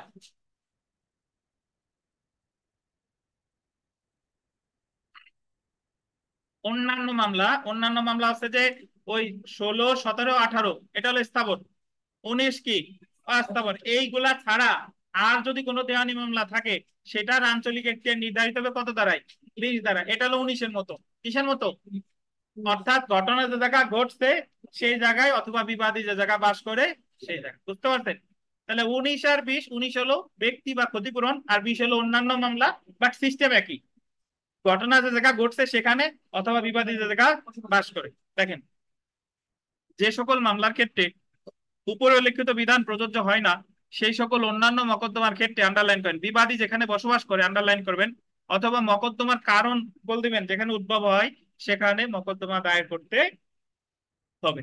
19-এর মতো না, যে জায়গা বিবাদী বাস করে অথবা যে জায়গা কি ঘটনা ঘটে, এই দুই জায়গার যে কোনো এক জায়গায় মামলা হবে। উদাহরণ দেখেন, উদাহরণ, এ ঢাকার ব্যবসায়ী, এর বাড়ি কোথায়? ঢাকা। বি চট্টগ্রামে ব্যবসা করে, বির বাড়ি কোথায়? চট্টগ্রাম। বি ঢাকাতে তার এজেন্টের মাধ্যমে এর পণ্য কিনেছে, যার বাড়ি চট্টগ্রাম সে ঢাকা থেকে পণ্য কিনছে এজেন্টের মাধ্যমে, এবং ওরে বলতেছে যে ভাই তুমি ঢাকা থেকে অনুরোধ করতে বাংলাদেশ বিমানে ডেলিভারি করতে, সে তো ঢাকা থেকে পণ্য চট্টগ্রামে পাঠাই দিছে, এ সে অনুযায়ী ডেলিভারি করছে, মানে ঢাকা থেকে পাঠাই দিছে, কিন্তু পাঠানোর পর যে চট্টগ্রামে পণ্য কিনলো সে আর টাকা পয়সা দেয় নাই, সে আর কি টাকা পয়সা দেয় নাই। তাহলে এ বি এর বিরুদ্ধে মামলা করবে কোথায়? এ তো পণ্য দিছে ঢাকা থেকে, আর তাহলে ঘটনা ঘটছে পণ্য দিছে ঢাকায়, আর বিবাদী চট্টগ্রামে থাকে বাট সে টাকা দেয় নাই, তাহলে মামলা করবে কোথায়? ঢাকা অথবা চট্টগ্রাম। ঢাকাতে করবে এই কারণে কারণ পণ্যটা দিছে কোথায়? ঢাকা থেকে, এটা হলো কজ অফ অ্যাকশন, নালিশের কারণ। আর বিবাদী বাস করে কোথায়? তাহলে মামলা কোথায়? দুই জায়গার যে কোনো এক আদালতে। দেখেন, এ বি এর বিরুদ্ধে ঢাকাতে আন্ডারলাইন করেন, ঢাকাতে কি হচ্ছে মকদ্দমার কারণ উৎপত্তির স্থান, বা চট্টগ্রামে যেখানে বিবাদী বি বসবাস করে মকদ্দমা দায়ের করতে পারে। তাহলে আলম ভাই বলেন 19 আর 20 ধারার ভিতর পার্থক্য কি? 19 আর 20-এর ভিতর পার্থক্য কি?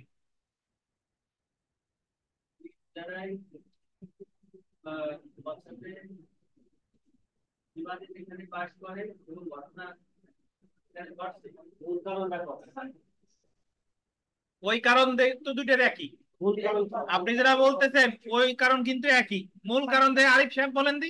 মূল কারণ হচ্ছে 19-এর ক্ষতি, হ্যাঁ, অর্থাৎ কোথায় ক্ষতি হয়েছে, হুম, এবং ওই বিবাদী আমার আমার মোবাইল, হ্যাঁ, হ্যাঁ, আমার মোবাইল নিয়ে এসে চিটাগাং চলে গেছে, এটা অস্থাবর সম্পত্তি, হ্যাঁ, ঠিক আছে, এবং এই মোবাইলটা আমার এখানে নিয়ে গেছে, এবার বিবাদী চট্টগ্রাম নিয়ে গেছে, আমি যে কোনো স্থানে। এটা হলো অস্থাবর সম্পত্তি, আর তো পেশায়ের না, এটা হলো কি 19 আর 20।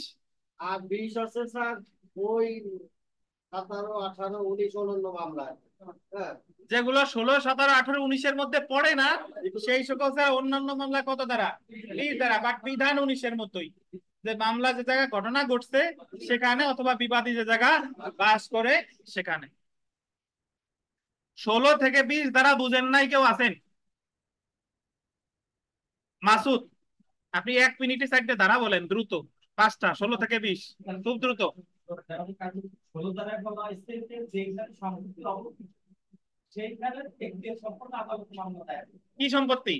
স্থাবর সম্পত্তি। আচ্ছা, তারপরে এবং 17 ধারায় বলা হয়েছে যে যদি স্থাবর সম্পত্তিটা একাধিক জায়গায় অবস্থান করে। সেই ক্ষেত্রে যে কোনো একটি আদালতি মামলা দায়ের করতে পারে। 18 বলা হয়েছে যে 18তে বলা হয়েছে যে মানে একটা সম্পত্তি বিভিন্ন জেলার স্থাবর সম্পত্তি বিভিন্ন জায়গায় অনিশ্চিত, এটা হলো 18। অনিশ্চিত 19 বলা হয়েছে যে কিন্তু অস্থাবর সম্পত্তি যেখানে ঘটনা ঘটে বিবাদী যে এলাকায় বসবাস করে যে কোনো এক জায়গায় অন্যান্য মামলা। এখানে আপনারা যে 16 ধারা পড়ছি না, 16 জায়গায় একটু চলে আসেন। 16 ধারার ওই জায়গায় লেখেন, 16তে পড়ছি না, 16 ধারার ওই জায়গায় স্টার দিয়ে একটু লেখেন যে স্থাবর সম্পত্তির ক্ষতিপূরণের মামলা 16 ধারা অনুসারে হবে। 16 ধারার ওই জায়গায় একটু স্টার দিয়ে লেখেন যে স্থাবর সম্পত্তির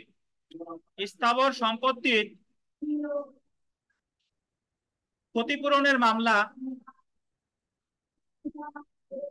স্থাবর সম্পত্তির ক্ষতিপূরণের মামলা 16 ধারা অনুসারে হবে। স্থাবর সম্পত্তির ক্ষতিপূরণের মামলা 16 ধারা অনুসারে হবে। আচ্ছা শুনেন, ধরেন 50 জন ছাত্র গিয়ে বঙ্গবন্ধু কলেজে ভাঙচুর করতে, কাজ টাজ যা ছিল ভাঙছে, গাছ মাছের ডালপালা ভেঙে ফেলছে, বিল্ডিং এরও ইট মিট অনেক জায়গায় ভেঙে ফেলছে, আর মাঠে গিয়ে মাটি খুঁড়ে ফেলছে, ঘর বাড়ি যা ছিল সাইকেল রাখার জায়গা সব ভেঙে ফেলছে।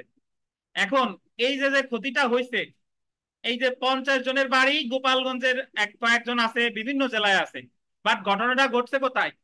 বঙ্গবন্ধু কলেজ। এখন ওই 50 জনের কাছ থেকে বঙ্গবন্ধু কলেজ কর্তৃপক্ষ ক্ষতিপূরণ মামলা করছে, তাদের কাছ থেকে ক্ষতিপূরণ চাই, মানে দেওয়ানি মামলা করছে।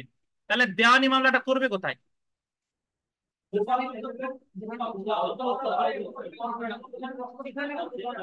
না, গোপালগঞ্জ হতে পারে 50 জন জায়গায় বাস করে, তাই তো?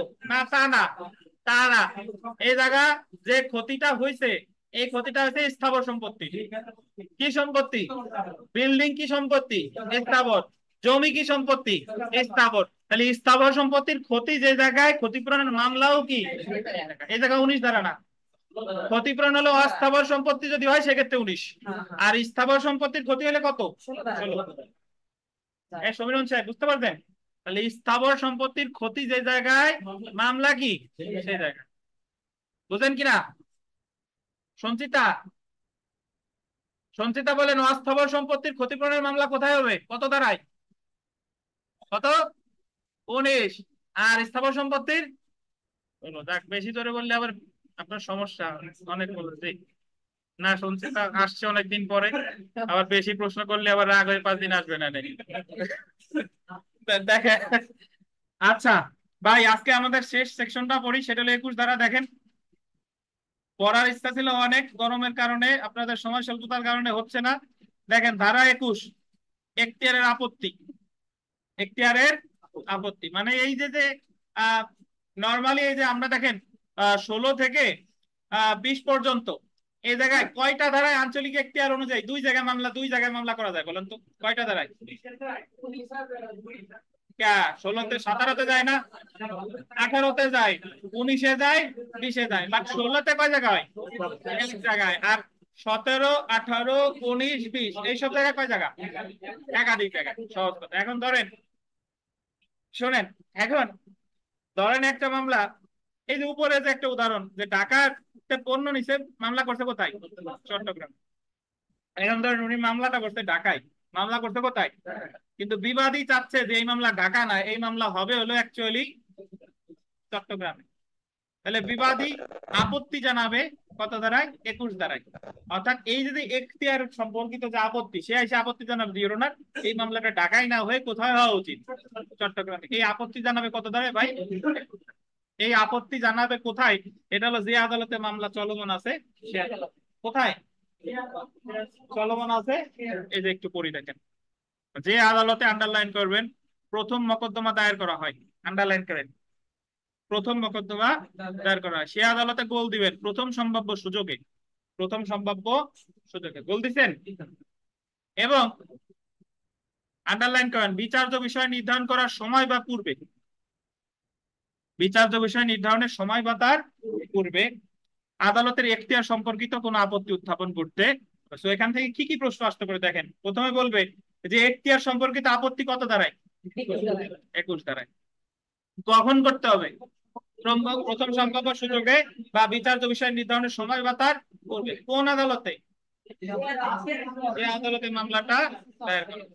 দেখেন, যদি তা না করা হয় এবং ন্যায় বিচারের উদ্দেশ্য ব্যাহত না হলে আন্ডারলাইন করবেন, আপিল বা রিভিশন আদালত মামলা দায়ের স্থান সম্পর্কে কোনো আপত্তি মঞ্জুর করবে না। এটা আন্ডারলাইন করেন টোটালি। আপিল বা রিভিশন আদালত মামলা দায়ের স্থান সম্পর্কিত কোনো আপত্তি মঞ্জুর করবে না। এটার অর্থ হচ্ছে যে আপনি আপত্তি সম্পর্কে মানে এখতিয়ার সম্পর্কে আপত্তি ওই প্রথমেই জানাইতে হবে। যদি ওই আদালতে না জানান, মামলা নিষ্পত্তি হয়ে গেছে, আপিলে যাই এই রিলেটেড কোনো কথা বলতে পারবেন না। জি, কিন্তু দেখেন ন্যায় বিচার সাহেব এসে হাজির হয়ে গেছে যে ন্যায় বিচার ব্যাহত হলে, দেখেন ন্যায় বিচার ব্যাহত হলে এবং ন্যায় বিচারের স্বার্থে আপিল বা রিভিশনের সময় বা আদালতের এখতিয়ার সম্পর্কিত আপত্তি গ্রহণ করতে পারে। যদি ন্যায় বিচার ব্যাহত হয় তাহলে আপিল বা তাহলে যে কোনো জিনিসই প্রথমে যাচ্ছে না, পরে আবার বলতেছে কি যদি ন্যায় বিচার ব্যাহত হয় তাহলে শুনলেও শুনতে পারে। তাহলে ন্যায় বিচার একটা বিশাল বড় হাতিয়ার, বুঝতে পারছেন? তাহলে এখান থেকে নরমালি যে প্রশ্ন হতে পারে ভাই, যে এখতিয়ারের আপত্তি কত ধারায়? 21 ধারায়। করতে হবে কোথায়? কখন? কখন আপিল বা রিভিশনের সময় করা যাবে? সাধারণত যাবে না, তবে কখন যাবে? এই হলো আমাদের আজকে, যদি আপনারা লিখিত পরীক্ষার প্রশ্ন বলেন একটা প্রশ্ন বললাম। আর এই যে এখতিয়ার অনেক গুরুত্বপূর্ণ জিনিস। বিষয়গত এখতিয়ার দেওয়ানি কার্যবিধির 9 ধারা, আঞ্চলিক এখতিয়ার 16 থেকে 20, আর্থিক এখতিয়ার দেওয়ানি কার্যবিধির 6 ধারা 15 ধারা, আর সিভিল কোর্টস অ্যাক্টের কত 18, 19 আর 21। আমরা একটু সেলফ প্র্যাকটিস দেখি। দেখেন 2 নম্বর প্রশ্ন 1 আর 2 গুরুত্বপূর্ণ। 1 আর 2, every suit shall be instituted in the court lowest grade competent to try it, মানে বিচার করার ক্ষমতা সম্পন্ন সর্বনিম্ন আঞ্চলিক এখতিয়ার সম্পন্ন আদালতে দায়ের করতে হবে। কত ধারায়? 15 ধারায়। 7 নাম্বার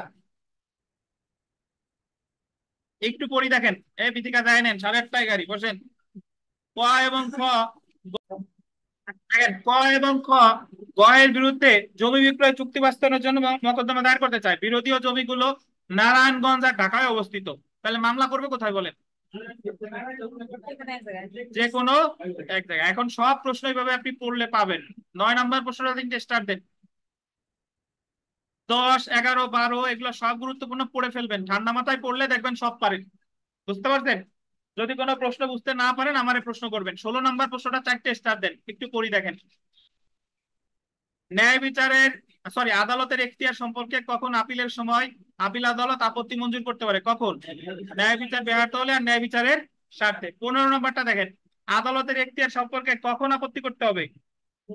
প্রথম সম্ভাব্য সুযোগে বা বিচার্য বিষয় নির্ধারণ করার সময় অথবা তার পূর্বে। তো আজকে পরীক্ষা যদিও ছিল, আপনাদের আজকে নিব না, আবার আপনাদের পড়ার বুধবারে আর আর শনিবারে কিন্তু দণ্ডবিধির 100 মার্কের পরীক্ষা আছে ইনশাল্লাহ। বুধবারে শুক্রবার এগুলাতে পরীক্ষা হবে।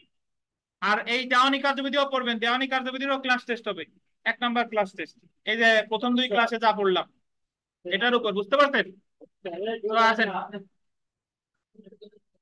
এই যে কি আছে এটা কে জানে?